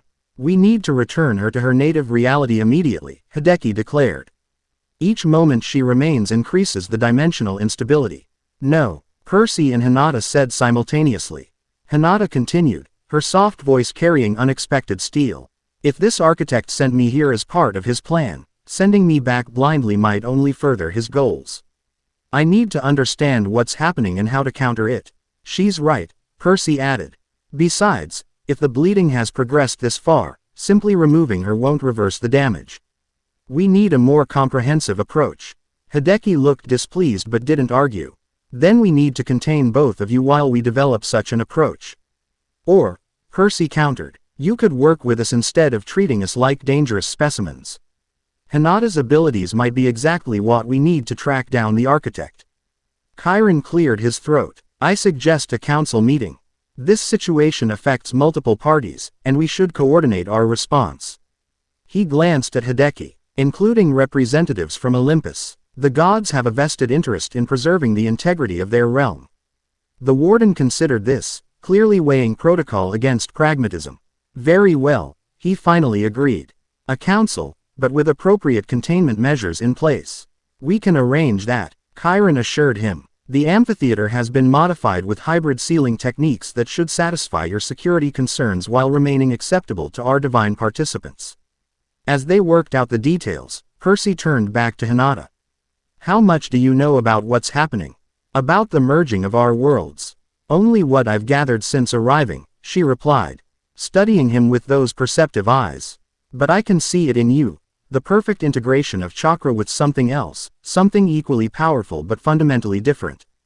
Divine energy, Percy explained. In this world, the Greek gods are real. I'm a son of Poseidon, the god of the sea. Hinata absorbed this with remarkable composure. That explains the water affinity I sensed in your chakra. It's unusually strong, even by Uzumaki standards. The reference to the clan from which Naruto had descended in her world sent a strange ripple of recognition through Percy's integrated memories. The scroll I read, it contained a version of Naruto's life where he was raised by the Nine Tails instead of growing up in Konoha. When I read it, his abilities and experiences began transferring to me. A blood limit transfer across realities, Hinata murmured, clearly fascinated despite the dire circumstances. I've never heard of such a thing, but I can see the results clearly. Your chakra pathways show signs of both Uzumaki heritage and something divine. Their conversation was interrupted as Grover burst into the infirmary, his eyes wild with excitement when he spotted Percy. Percy, man, you're really back. The satyr rushed forward to embrace him, then hesitated, eyeing the altered appearance of his friend. Is it okay to hug you? You're not going to accidentally ninja me or anything. Percy laughed, the first genuine laugh he'd managed since returning. It's safe, G-man. Come here. They embraced, and Percy felt another piece of himself slot back into place, the part that belonged here. With his friends, regardless of how much he'd changed. We've got trouble, Grover said as they separated, his expression turning serious. Ares is on his way. Apparently, he felt Percy's return and wants to, quote, test the hybrid's worthiness, or something equally charming. Percy groaned. Great. That's all I need right now. Ares, Hinata asked, looking confused. God of War, Annabeth explained, and recently, self-proclaimed master of combat chakra. He's been difficult since these changes began. Hideki's expression darkened. A divine entity experimenting with chakra integration. This is precisely the kind of complication we seek to prevent. Too late, Grover said grimly. He's already here. The ground trembled slightly, and a wave of aggressive energy washed over them, a mixture of divine power and raw, violent chakra that made Percy's skin prickle. He recognized the sensation from his integrated memories, killing intent, the Projected bloodlust of a powerful shinobi, but magnified by godly power. We should meet him outside, Percy suggested, not wanting a confrontation in the infirmary. Hinata, you should probably stay here until I'm coming, she interrupted, rising from the bed with fluid grace. If this entity has integrated chakra as you have, I need to see it. My Byakugan might reveal important information. Percy couldn't argue with that logic. They moved as a group to the porch of the big house, just as a motorcycle roared up the hill toward them, a massive machine that seemed to blend celestial bronze components with what looked suspiciously like chakra conductors. The rider was unmistakably Ares, but changed from when Percy had last seen him. The god of war still projected his intimidating biker appearance. But now his leather jacket featured clan symbols from the shinobi world, and a forehead protector with the Greek symbol for war was tied around his head. Most strikingly, his sunglasses wouldn't quite hide the fact that his eyes now glowed with chakra energy when he removed them. Well, Ares rumbled as he dismounted, his voice carrying the same grating arrogance Percy remembered. Look who's back from interdimensional timeout. The guinea pig returns. Percy felt a surge of the old familiar irritation. Some things never changed, even across realities. Ares' new look, very obvious. The god grinned, a predatory expression that revealed teeth that seemed sharper than before. Unlike some, I don't hide what I am. Power is meant to be displayed. His gaze shifted to Hinata, then to the reality wardens. Brought friends from both sides, huh? Getting crowded around here. Lord Ares, Chiron said with forced politeness. We were just arranging a council meeting to discuss recent developments. Your timing is fortuitous. Skip the diplomacy, horseman. I'm here for one thing. Ares fixed his burning gaze on Percy. A test. God to hybrid. I want to see what the punk can do with his new tricks. Hideki stepped forward. That is not advisable. Percy Jackson's energy signature must remain stable and monitored. Combat could trigger unpredictable dimensional resonance. Ares laughed, a harsh sound like grinding metal. That's exactly the point, Dimension Cop. We need to know what happens under stress. Theories worthless without field testing. Percy recognized the danger in the situation but also saw an opportunity. A controlled confrontation with Ares might reveal more about how divine power and chakra interacted, information that could be crucial in dealing with the architect. It's okay, he told Hideki. I can handle this. Percy, Annabeth warned, he's not the same as before. Since he started integrating chakra techniques, his combat abilities have evolved. So have mine, Percy replied quietly. Ares cracked his knuckles, grinning wider. Arena. 5 minutes. Bring your babysitters if you want, but this is happening. Without waiting for a response, the god strode away toward the combat arena, his aura leaving scorched grass in his wake. This is unwise, Hideki stated flatly. The council did not authorize combat testing. The council isn't here, Percy pointed out, and we need to understand how these energies interact in conflict situations. Besides, he added with a grim smile, I've beaten him before. You were lucky before, Annabeth reminded him. And that was when he was just a god, not whatever he's becoming. Hinata, who had been quietly observing, spoke up. I would like to witness this encounter. My Byakugan can track the energy flows during combat, which may provide valuable data. Chiron sighed heavily. It seems we have little choice. Ares will not be denied his test, and refusing would only escalate the situation. But Percy, he added seriously, exercise extreme caution. Godly pride combined with shinobi power is a volatile mixture. Percy nodded, mentally preparing himself for the confrontation. In the 3 months with the reality wardens, he'd undergone intensive combat training but had never been permitted to fully unleash his integrated abilities. This would be the first real test of what he'd become. As they walked toward the arena, campers gathered, word of Percy's return and the impending clash with Ares spreading quickly. Many looked nervous, some excited, all curious about what would happen when demigod shinobi faced god shinobi. The arena had been modified since Percy's departure, with ceiling arrays inscribed around its perimeter and what appeared to be KRA suppression barriers that could be activated in case of emergency. Clarice, Ares' daughter, stood at the entrance, her expression conflicted as she saw Percy approach. Jackson, She acknowledged, Ed with a nod that was almost respectful. Try not to get completely destroyed. Your concern is touching, Percy replied dryly. I'm serious, she said, lowering her voice.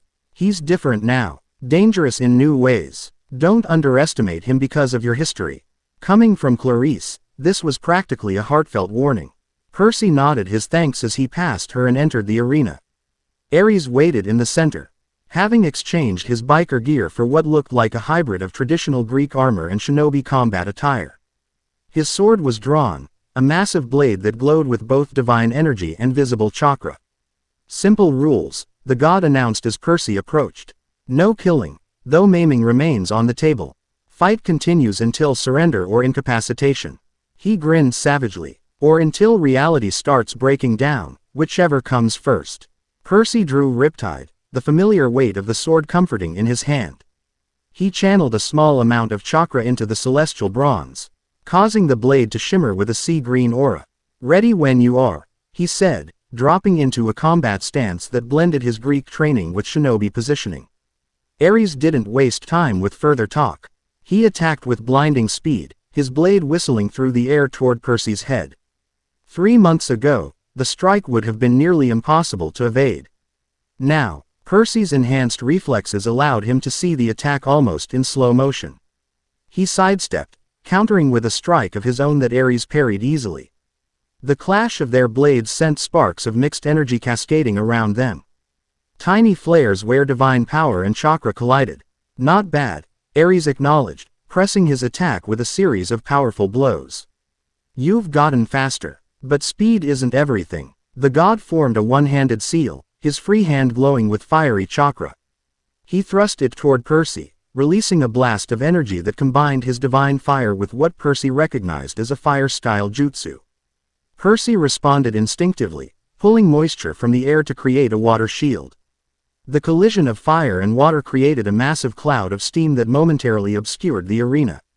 Using the cover, Percy formed his own seals, creating 3 water clones that spread out around Ares. The god laughed, apparently delighted by the tactical move. Now we're talking, he bellowed, sensing the clones through the steam. But you should know, he formed another seal, and suddenly there were 3 of him as well, each radiating the same malevolent energy. I've been practicing too. The battle escalated rapidly, clones engaging clones while the originals clashed in the center. Percy found himself drawing on every technique he'd learned, combining jutsu with his natural demigod abilities in ways that felt both foreign and perfectly natural. Ares matched him technique for technique, his greater raw power balanced by Percy's more intuitive grasp of the integration. Where the god forced chakra to comply with his will, Percy worked with both energies in harmony, finding efficiencies that Ares's brute force approach missed. From the sidelines, Hinata watched with her Byakugan fully activated, tracking the complex energy flows of the combatants. Fascinating, she murmured to Annabeth. Your friend's integration is far more balanced. The divine energy and chakra support each other instead of competing. And Ares? Annabeth asked, watching the god demolish one of Percy's water clones with a devastating earth technique. Unstable, Hinata replied. Powerful, but the energies are forced together rather than truly merged. It makes him stronger in bursts but less efficient overall. This assessment proved accurate as the battle continued. Ares displayed tremendous power, shattering the ground with chakra-enhanced strikes, conjuring weapons made of pure energy, even manipulating fire and lightning in ways that went beyond traditional godly abilities. But each spectacular attack drained him more than it should have, the imperfect integration causing energy leakage. Percy, meanwhile, fought with increasing confidence. He Ted a water dragon that he rode above the arena floor, raining down Sanbon needles made of ice while simultaneously engaging Ares with Riptide. He used substitution techniques to avoid devastating blows, leaving logs or water clones to take hits while counter-attacking from unexpected angles. The spectators watched in stunned silence, witnessing combat unlike anything seen before at Camp Half Blue. A blend of demigod techniques and shinobi jutsu that transformed the arena into a kaleidoscope of energy and motion. After 10 minutes of intense fighting, both combatants showed signs of fatigue. Ares's armor was cracked in several places, water dripping from rents made by Percy's ice techniques. Percy himself sported several burns and cuts where the god's attacks had partially connected. Enough warm-up, Ares growled, his eyes blazing with intensified chakra. Let's see how you handle this. The god planted his feet and began forming a complex sequence of seals, divine energy swirling around him in a visible aura. Percy recognized the technique from his integrated knowledge, a high-level fire jutsu, but Ares was infusing it with his godly essence, creating something new and potentially devastating. Percy, Annabeth called in warning. His chakra network is destabilizing. Hinata confirmed this. The integration is failing under pressure. If that technique completes, Percy didn't wait to hear the rest. He formed his own seals, drawing on the water in the air, the ground, and his own body. As Ares completed his technique, releasing a massive phoenix-shaped blast of divine fire, Percy countered with the most powerful water technique he'd mastered. Water style. Great tsunami wave. A wall of water rose before him, not just from his demigod powers but shaped and energized by chakra manipulation. The two techniques collided with catastrophic force, steam and energy exploding outward in all directions. The protective barriers around the arena strained against the release of power. Campers were forced back, shielding their eyes from the blinding light of colliding energies. When the steam cleared, both Percy and Ares remained standing, though both were visibly drained. The arena floor between them had been transformed into a blackened, glass-like surface where extreme heat had melted the sand. Not bad, hunk, Ares admitted, his breathing heavy. Not bad at all. Percy maintained his guard, sensing the fight wasn't over. Had enough. The god's smile turned cruel. Just getting started. But before Ares could launch another attack, a new presence mate realized in the arena, a column of sea mist that coalesced into the form of Poseidon. The sea god looked much as Percy remembered him, though his eyes narrowed as they took in his son's altered appearance. I believe this demonstration has gone far enough, Poseidon stated, his voice carrying the depth and power of the ocean. Ares scowled. This is between me and the hybrid, Poseidon. Testing his capabilities. And now that test is concluded, Poseidon replied firmly. The Council of Olympus awaits both of you. This situation has implications beyond a simple sparring match. Percy bowed respectfully to his father. Though he noticed something odd, a subtle distance in Poseidon's manner, as if he wasn't quite sure how to relate to his transformed son. Father, he acknowledged, it's good to see you. Poseidon's expression softened slightly. And you, Percy, though I wish circumstances were different. He turned to address the gathered crowd. Chiron, I assume arrangements are being made for a proper council. Yes, Lord Poseidon, the centaur confirmed. The amphitheater is being prepared as we speak. Good. The sea god's gaze fell on Hideki and the reality wardens. I presume these are the dimensional guardians we've heard about. They are, of course, invited to participate. This matter concerns all realities involved. Hideki inclined his head in acknowledgement, though Percy could sense the warden's discomfort at having the situation slip further from his control. The Council of Seven would not be pleased with these developments. As the crowd began to disperse, Percy found himself face to face with his father for the first time since his transformation. Up close, he could see the concern in Poseidon's eyes, mixed with something that might have been sorrow. Your eyes, the god said quietly. They've changed completely. Not just my eyes, Percy admitted. Everything has changed. But I'm still me, Dad. Still your son. Poseidon nodded slowly. I know. I can feel it. Your connection to the sea remains. But there's something else now. Something foreign. It's called chakra, Percy explained. It's like the life energy of another reality, with its own rules and techniques. Somehow, it's compatible with our divine energy. Too compatible, perhaps, Poseidon mused. The barriers between worlds should not be so permeable. Percy couldn't argue with that assessment. The ease with which these different power systems interacted was precisely what made the situation so dangerous, and exactly what the architect was exploiting. Come, Poseidon said, placing a hand briefly on Percy's shoulder. There is much to discuss, and time grows short. The changes are accelerating across our world. Olympus itself has begun to transform.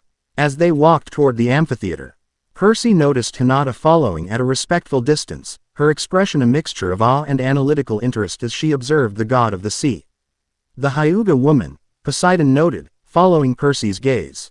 Another piece in this complex game. Zeus is particularly concerned about her presence. A mortal from another reality with the ability to perceive divine energy as clearly as she does. It makes many of the gods uncomfortable. She's not a threat, Percy assured him. If anything, her abilities might be crucial to finding a solution. Perhaps, Poseidon allowed, but be careful, Percy. Not all of Olympus shares my perspective on these changes. Some see opportunity where others see catastrophe. The amphitheater had been transformed since Percy last saw it. The traditional Greek architecture remained, but now intricate ceiling arrays were carved into the stone steps, glowing faintly with combined divine and chakra energy. At the center, instead of the usual campfire, a complex circular platform had been constructed, featuring symbols from both Greek mythology and what Percy recognized as Fuinjutsu characters from the shinobi world. Several gods had already arrived, their divine forms adapted for direct interaction with mortals but still radiating power that made the air thick with tension. Zeus and Hera sat in positions of prominence, their expressions severe as they watched the proceedings. Athena stood deep in conversation with Chiron, while Hermes moved among the gathering, seemingly cataloging the various changes to reality that were manifesting. Apollo caught Percy's eye and winked, his usual sunny disposition apparently undiminished by the crisis. The god of prophecy had embraced some aspects of the integration, his tradition.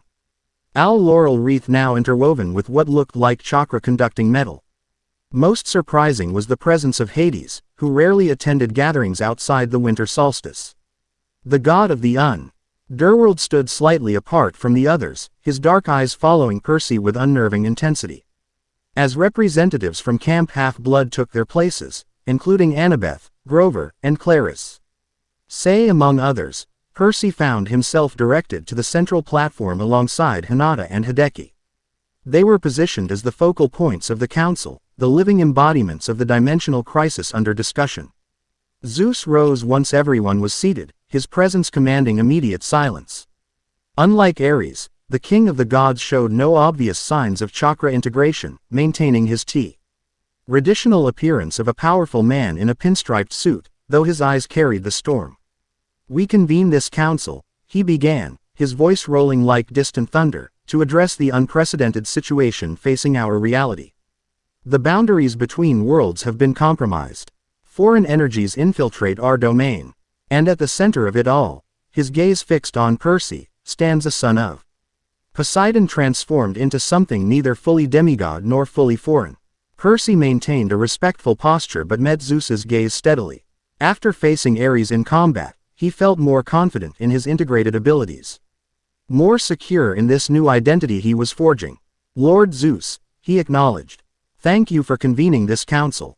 Zeus's expression remained stern. "This is not a courtesy, Perseus Jackson. It is a necessity. The changes spreading through our world threaten the established order of Olympus itself. Which some might argue is long overdue," Apollo interjected with a casual smile. "The integration has fascinating implications for divine evolution. My healing abilities, for instance, have expanded tremendously by incorporating these chakra techniques." "At what cost?" Athena countered sharply. "These foreign energies do not acknowledge our domains or hierarchies. They operate under different metaphysical laws. Continued integration could undermine the very foundations of our divine authority." Murmurs spread through the assembly as gods and demigods alike considered this unsettling possibility. Hideki stepped forward, his black uniform stark against the colorful assembly. "The reality wardens have monitored similar integrations across multiple dimensions. In all previous cases, the outcome was catastrophic, complete collapse of both realities into a chaotic hybrid that eventually destabilized entirely. Then why haven't you simply eliminated the source?" Hades asked, his cold gaze shifting to Percy. "The solution seems obvious from a pragmatic perspective." Percy felt a chill at the casual discussion of his potential execution, but Poseidon spoke before he could respond. "My son is not merely a problem to be solved," the sea god stated firmly. "He is the victim of deliberate manipulation by this entity you call the architect. And he may also be the key to resolving the crisis." "Precisely our assessment," Hideki confirmed, surprising Percy with his support. "Our containment strategy has proven insufficient. The architect has found other vectors for integration, as evidenced by the arrival of Hinata Hyuga and the attack today. Eliminating Percy Jackson would not halt the process now that it has begun. Hinata, who had been silently observing the proceedings with her Byakugan active, spoke up. "If I may," she said, her soft voice nonetheless carrying clearly in the amphitheater. "I have been studying the energy patterns since my arrival. The integration follows consistent rules, it seeks balance and compatibility, flowing like water along paths of least resistance." Zeus frowned at her intervention but nodded for her to continue. "The process cannot be reversed," she explained, "but it can be directed. Stabilized. Percy Jackson demonstrates this possibility. He has achieved internal balance between chakra and divine energy. His integration is stable and controlled. Unlike Ares," Apollo noted with a smirk toward his brother. That display in the arena showed the difference between forced integration and harmonious adaptation. Ares growled but didn't dispute the assessment. His earlier combat with Percy had clearly demonstrated the limitations of his approach. Even if stabilization is possible on an individual level, Athena argued, that doesn't address the broader reality contamination. Our entire world is beginning to transform. Which brings us to the central question, Zeus declared. Do we resist these changes at all costs, or do we adapt to them? The question hung in the air, dividing the assembly along lines that were becoming increasingly clear. Some gods, like Apollo and Hermes, saw opportunity in the integration, new powers, expanded domains, evolution rather than threat. Others, including Athena and Hera, viewed it as an existential danger to their divine nature and authority. Percy exchanged glances with Annabeth, both recognizing the familiar pattern of Olympian politics. Self-interest masquerading as principled positions. "There is a third option," Percy said, stepping to the center of the platform. "We find the architect. We stop him at the source." Easier said than done, Hideki noted. The reality wardens have been hunting him across dimensions for centuries without success. "But you've never had someone like me before," Percy pointed out. "Someone cted to the architect through the very integration he designed. I can sense the dimensional distortions he creates. And with Hinata's Byakugan to track chakra signatures across realities. A hunting party," Poseidon mused. Understanding Percy's implication. Using the architect's own creations against him. Zeus looked skeptical. "And if you find this entity? What then?" "By your own guardian's admission. He exists beyond conventional dimensional boundaries." Percy had considered this problem during his months of training with the reality wardens. "The scroll that started my integration contained more than just techniques and memories. It included sealing jutsu specifically designed for interdimensional entities. I think the architect included them intentionally, arrogance or oversight, I'm not sure which. Or a trap," Athena suggested. "Why would he provide the means for his own capture?" "Because he doesn't expect me to use them against him," Percy replied. "According to everything the wardens have told me, he sees me as a tool, a vessel for his grand design. He doesn't consider me a threat. An oversight we can exploit," Hinata added. "In my world, underestimating an Maki's sealing capabilities is a grave error. If Percy has inherited those abilities alongside his divine powers, the implications were clear. Percy's unique hybrid nature might make him the perfect court counter to the architect, if they could find him." Zeus considered the proposal, his expression giving nothing away. "The council will deliberate on this matter. In the meantime, Perseus Jackson and Hinata Hyuga will remain under observation at Camp Half-Blood. The reality wardens may maintain their monitoring presence, but under our authority, not theirs." Hideki looked like he wanted to object but wisely held his tongue. Challenging Zeus in his own domain would be foolish even for an interdimensional authority. "We will reconvene tomorrow with our decision," Zeus concluded. "Until then, I suggest all parties continue gathering information about these reality distortions. Knowledge will be our most powerful weapon in this confrontation." With that, the formal council adjourned, though small groups immediately formed as gods and demigods broke into intense discussions. Percy found himself approached by Apollo, the god's easy smile belying the calculation in his eyes. "Fascinating display in the arena, cousin," Apollo said. "Ares is still smoldering about it, literally in some cases. Your control over the integrated energies is impressive." "Thanks," Percy replied cautiously, aware that Apollo rarely offered compliments without ulterior motives. It's been an intense learning process. I imagine so. The god leaned closer, lowering his voice. Between us, some of us on Olympus see tremendous potential in this integration. Divine power has remained essentially unchanged for millennia. A little evolution might be exactly what we need. Percy chose his words carefully. Evolution can be positive, but this isn't natural change. It's being orchestrated by an entity with unknown motives. Details, Apollo waved dismissively. The source matters less than the opportunity. Think about it. A new age of gods, with expanded capabilities, fresh domains. Poetry and music infused with chakra resonance. The artistic possibilities alone are endless. Before Percy could respond, Athena joined them. Her gray eyes sharp with disapproval. Encouraging the contamination, brother. How predictably short-sighted. Apollo's smile didn't falter. Embracing inevitable change, sister. How predictably adaptive. Wasn't wisdom supposed to include recognizing opportunity? Wisdom includes recognizing destruction disguised as opportunity, she countered before turning to Percy. Your proposal has merit, but considerable risk. The architect has orchestrated events with meticulous precision thus far. Any attempt to confront him directly plays into his planning. Maybe, Percy acknowledged, but doing nothing guarantees his success. A fair point, Athena conceded. I will support your expedition with one condition: my daughter accompanies you. Annabeth's analytical mind may prove valuable in identifying the architect's true intentions. Percy wasn't about to argue against having Annabeth along, though he wondered if Athena's motivation was monitoring him as much as helping. Thank you, Lady Athena. As the goddess moved away, Percy found himself momentarily alone, observing the various factions forming throughout the amphitheater. The divisions were becoming increasingly obvious, those embracing the change versus those resisting it, with a cautious middle group reserving judgment. Hinata approached, having extricated herself from an apparently uncomfortable conversation with Dionysus. Your divine beings are intense, she observed diplomatically. Percy smiled. That's one way to put it. How are you holding up? This must all be incredibly disorienting. Strangely, not as much as it should be, she replied. Perhaps because my world also has beings of tremendous power and unusual abilities. The specifics differ, but the dynamics feel familiar. Her perspective was insightful. Both worlds had their power hierarchies, their ancient entities, their complex political relationships. The superficial differences masked underlying similarities that might explain why the integration progressed so smoothly. We should compare notes, Percy suggested.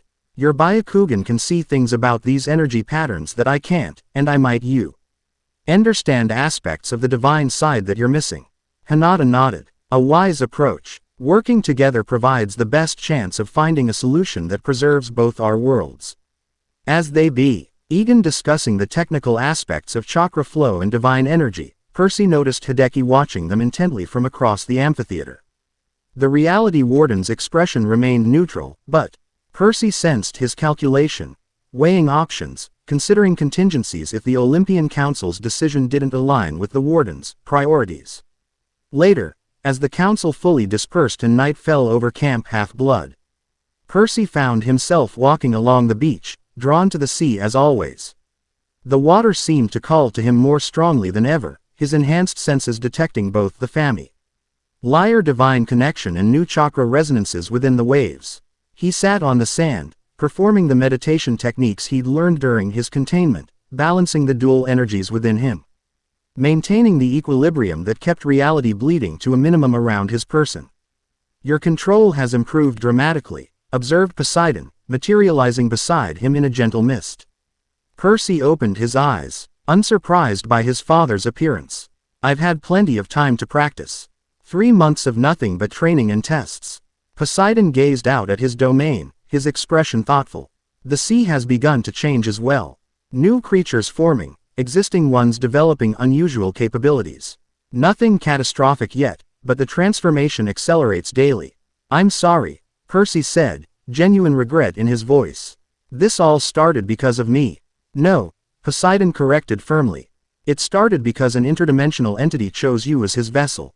You bear no responsibility for his schemes. They sat in silence for a moment, father and son, united by blood yet separated by the changes that had transformed Percy into something unprecedented. Some on the council fear you, Poseidon finally said. Not because of what you are now, but because of what you represent, a future where gods may not be the ultimate power in this reality. Percy hadn't considered that aspect. I'm not trying to challenge anyone's position. Intentions matter little in divine politics, his father replied with a wry smile. Potential is what concerns them.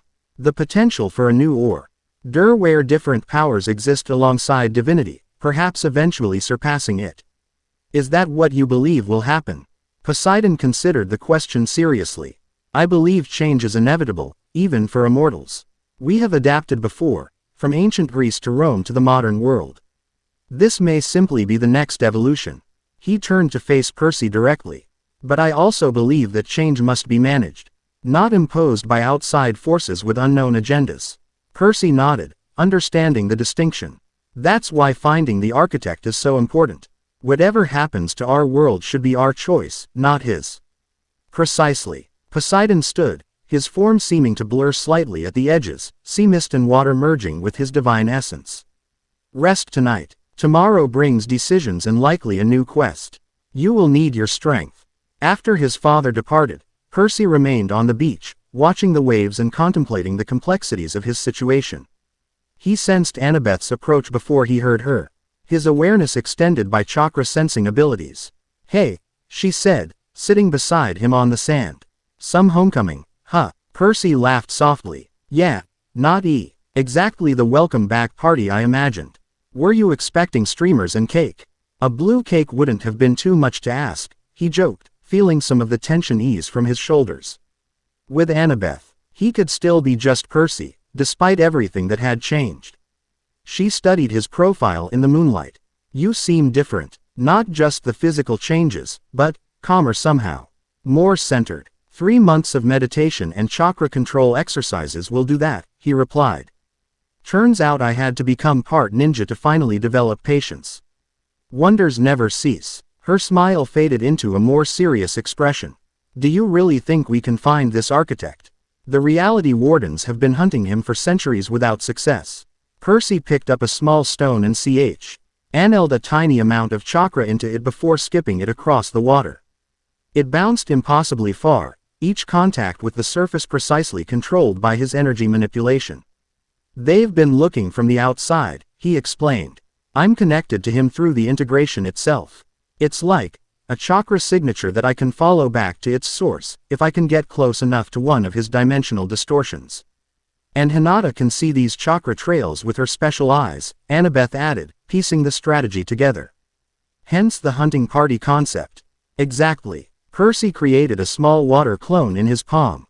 A miniature version of himself that danced across his fingers before dissolving back into ordinary water. Between her visual abilities and my sensory connection, we have a real chance. Annabeth watched the water demonstration with scientific interest. These abilities, do they feel like yours now? Or still like borrowed power? It was a perceptive question. One that Percy had wrestled with during his months of containment. Both, in a way. The techniques feel natural, like I've always known them, but the memories that come with them still feel separate. Like watching someone else's life through a window. That's probably good, she noted. Maintaining that distinction might be what's allowed you to keep your identity intact through the integration. Before Percy could respond, a disturbance rippled through the night, a flash of energy from the direction of the camp that made his enhanced senses tingle with warning. They were on their feet instantly. Percy's hand going to Riptide while Annabeth drew her Dracon bone sword. They sprinted toward the commotion, Percy's chakra-enhanced speed allowing him to outpace even Annabeth's trained reflexes. As they crested the hill overlooking the central area of camp, they saw the source of the disturbance. A swirling portal had opened near the dining pavilion, its edges crackling with unstable energy. Campers were scrambling to defensive positions while Chiron shouted orders, attempting to establish a perimeter. Percy spotted Hideki and his wardens moving to intercept, their disguises abandoned. In favor of their full reality warden attire. Hinata stood nearby, her Byakugan activated as she studied the portal intensely. It's deliberate, she called out as Percy and Annabeth approached. One is forcing this opening from the other side. The architect, Percy asked, preparing for confrontation. Hinata shook her head. The chakra signature is different, powerful, but not the same entity that sent me here. Before anyone could respond, figures began emerging from the portal, shinobi in battle gear, their headbands bearing the symbol of Konoha. Leading them was a tall man with spiky silver hair, one eye covered by his headband, the visible eye sharp with assessment as it scanned the gathered defenders. Kakashi Hatake. Hinata identified him, surprise evident in her voice. The sixth Hokage. The silver-haired shinobi raised his hands in a gesture of peace as his team spread out defensively around the portal. We come seeking Hinata Hyuga, he announced calmly. And information about dimensional disturbances affecting our world. Chiron stepped forward as the camp's representative. You are far from your realm, travelers. How did you locate our world specifically? Kakashi's eye crinkled slightly, suggesting a smile beneath his mask. We followed the chakra trail left by Hinata's passage. Our sensors detected the dimensional tear when she was taken, and we've spent weeks developing a jutsu to follow her. Hideki moved to Chiron's side, his posture tense. Unauthorized dimensional travel is prohibited by the Council of Seven. Your presence further destabilizes the boundary between realities. With respect, Kakashi replied, his polite tone carrying a steely undertone. When one of our shinobi is forcibly removed to another dimension, we consider Riko. Very a priority over interdimensional protocols. The standoff might have escalated if Hinata hadn't stepped forward, bowing respectfully to her leader. Lord Hokage, I am unharmed. My presence here is connected to a larger threat affecting both our worlds. Kakashi visibly relaxed seeing her safe, though his tactical awareness remained evident in his positioning. Explain. As Hinata briefed the Hokage on the situation, Percy studied the newly arrived shinobi with intense interest. These were trained ninja from the very world that had partially integrated with his being, walking, talking representatives of the reality he'd experienced through transferred memories. One of them, a young man with distinctive whisker marks on his cheeks and bright blonde hair, caught Percy staring and returned his gaze with equal curiosity. Percy felt a jolt of recognition, not from personal experience but from the integrated memories. Naruto Uzumaki, the actual person whose alternate life story had transformed Percy's existence. The blonde shinobi approached cautiously, his blue eyes narrowing as he studied Percy's altered appearance. Your chakra is weird, he said bluntly. Like mine, but mixed with something else. Percy wasn't sure how to respond to essentially meeting the template for half of his current abilities.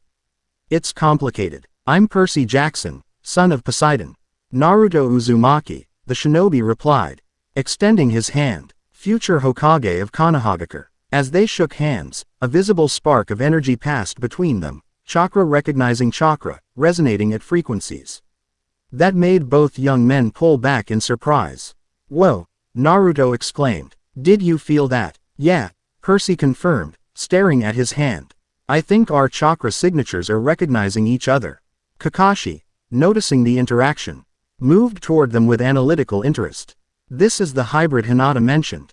The one who received abilities from our world through some kind of scroll. That's me, Percy acknowledged.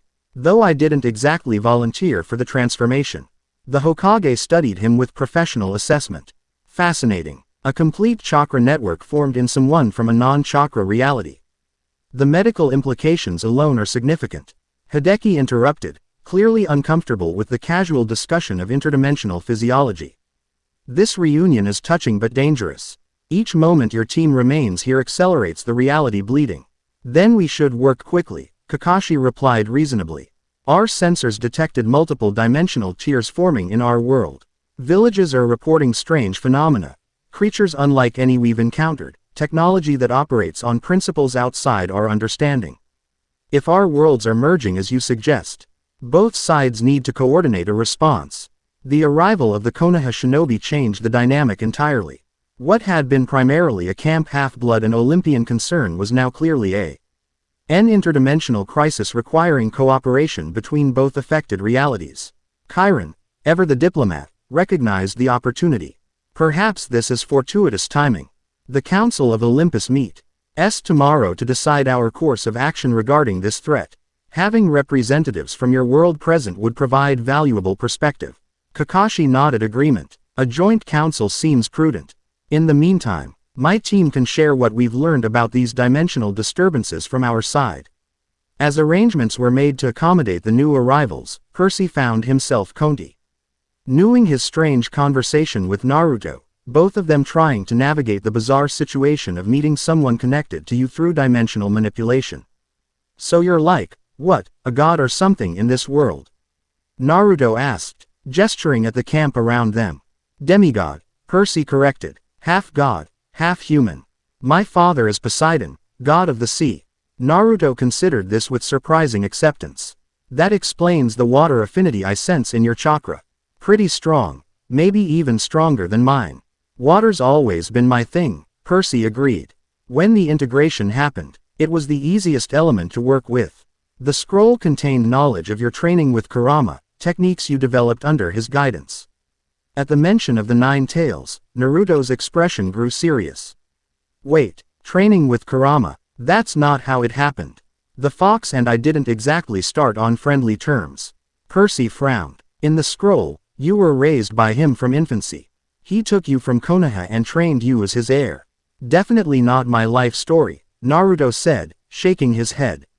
Sounds like this architect guy created some alternate version of me to transfer to you. The implications were disturbing. If the scroll contained a fabricated history rather than Naruto's actual experiences, it raised questions about the architect's intentions and methods. Was the alternate narrative designed specifically for Percy, tailored to create a particular kind of integration? Before they could discuss it further, Annabeth joined them, her analytical mind already processing the new developments. The arrival of active shinobi accelerates our timeline, she noted. If they could create a portal between dimensions, then others might follow, Percy finished her thought, including potentially the architect himself. Naruto looked between them. This architect guy sounds like bad news. Back home, we've dealt with plenty of power-hungry villains trying to reshape the world. Dimensional manipulation is a new twist, but the motivation sounds familiar. That's just it, Percy said. We don't actually know his motivation. The reality wardens say he wants to merge realities.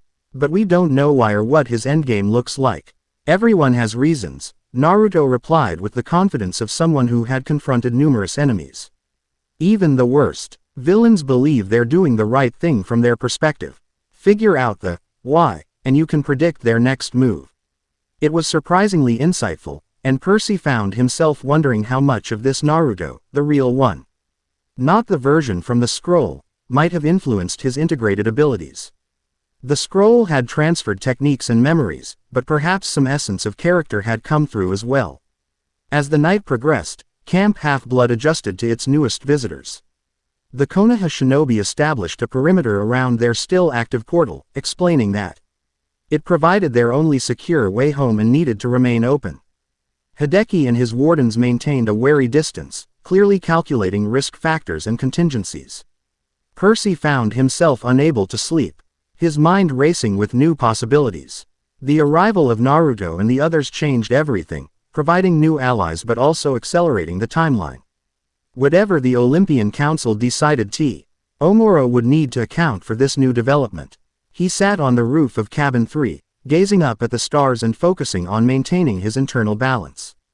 The sea breeze carried familiar comfort, but now he could also sense the chakra flowing in the air itself, evidence that the integration was spreading beyond individuals to the environment. A subtle movement caught his attention, Hinata, walking alone near the beach. Her posture suggesting deep thought.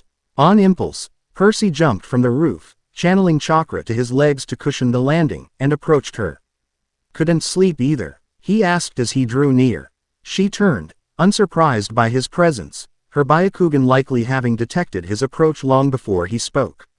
This situation is overwhelming. Seeing Naruto and the others was reassuring, but it confirms the severity of the problem. Percy nodded, understanding completely. Having your world collide with mine, literally, isn't something either of us signed up for. The Hokage believes cooperation is our best strategy, she said. And I agree, but I'm concerned about these reality wardens. Their priority seems to be containment rather than resolution. They're dimensional bureaucrats, Percy replied with a slight smile. Following protocol is their default. But Hideki, at least, seems to recognize that standard procedures won't work here. Hinata activated her Byakugan briefly. Scanning the surrounding area, the energy bleeding has accelerated since our teams arrived. The boundaries between our worlds are thinning rapidly. Which means we're running out of time to find the architect, Percy concluded. If the gods approve our expedition tomorrow, how soon could we leave? Immediately, she replied without hesitation. My Byakugan can track the unique chakra signature of these dimensional tiers. With your connection to the architect through the integration, we should be able to triangulate his location, or at least find where he's been most active.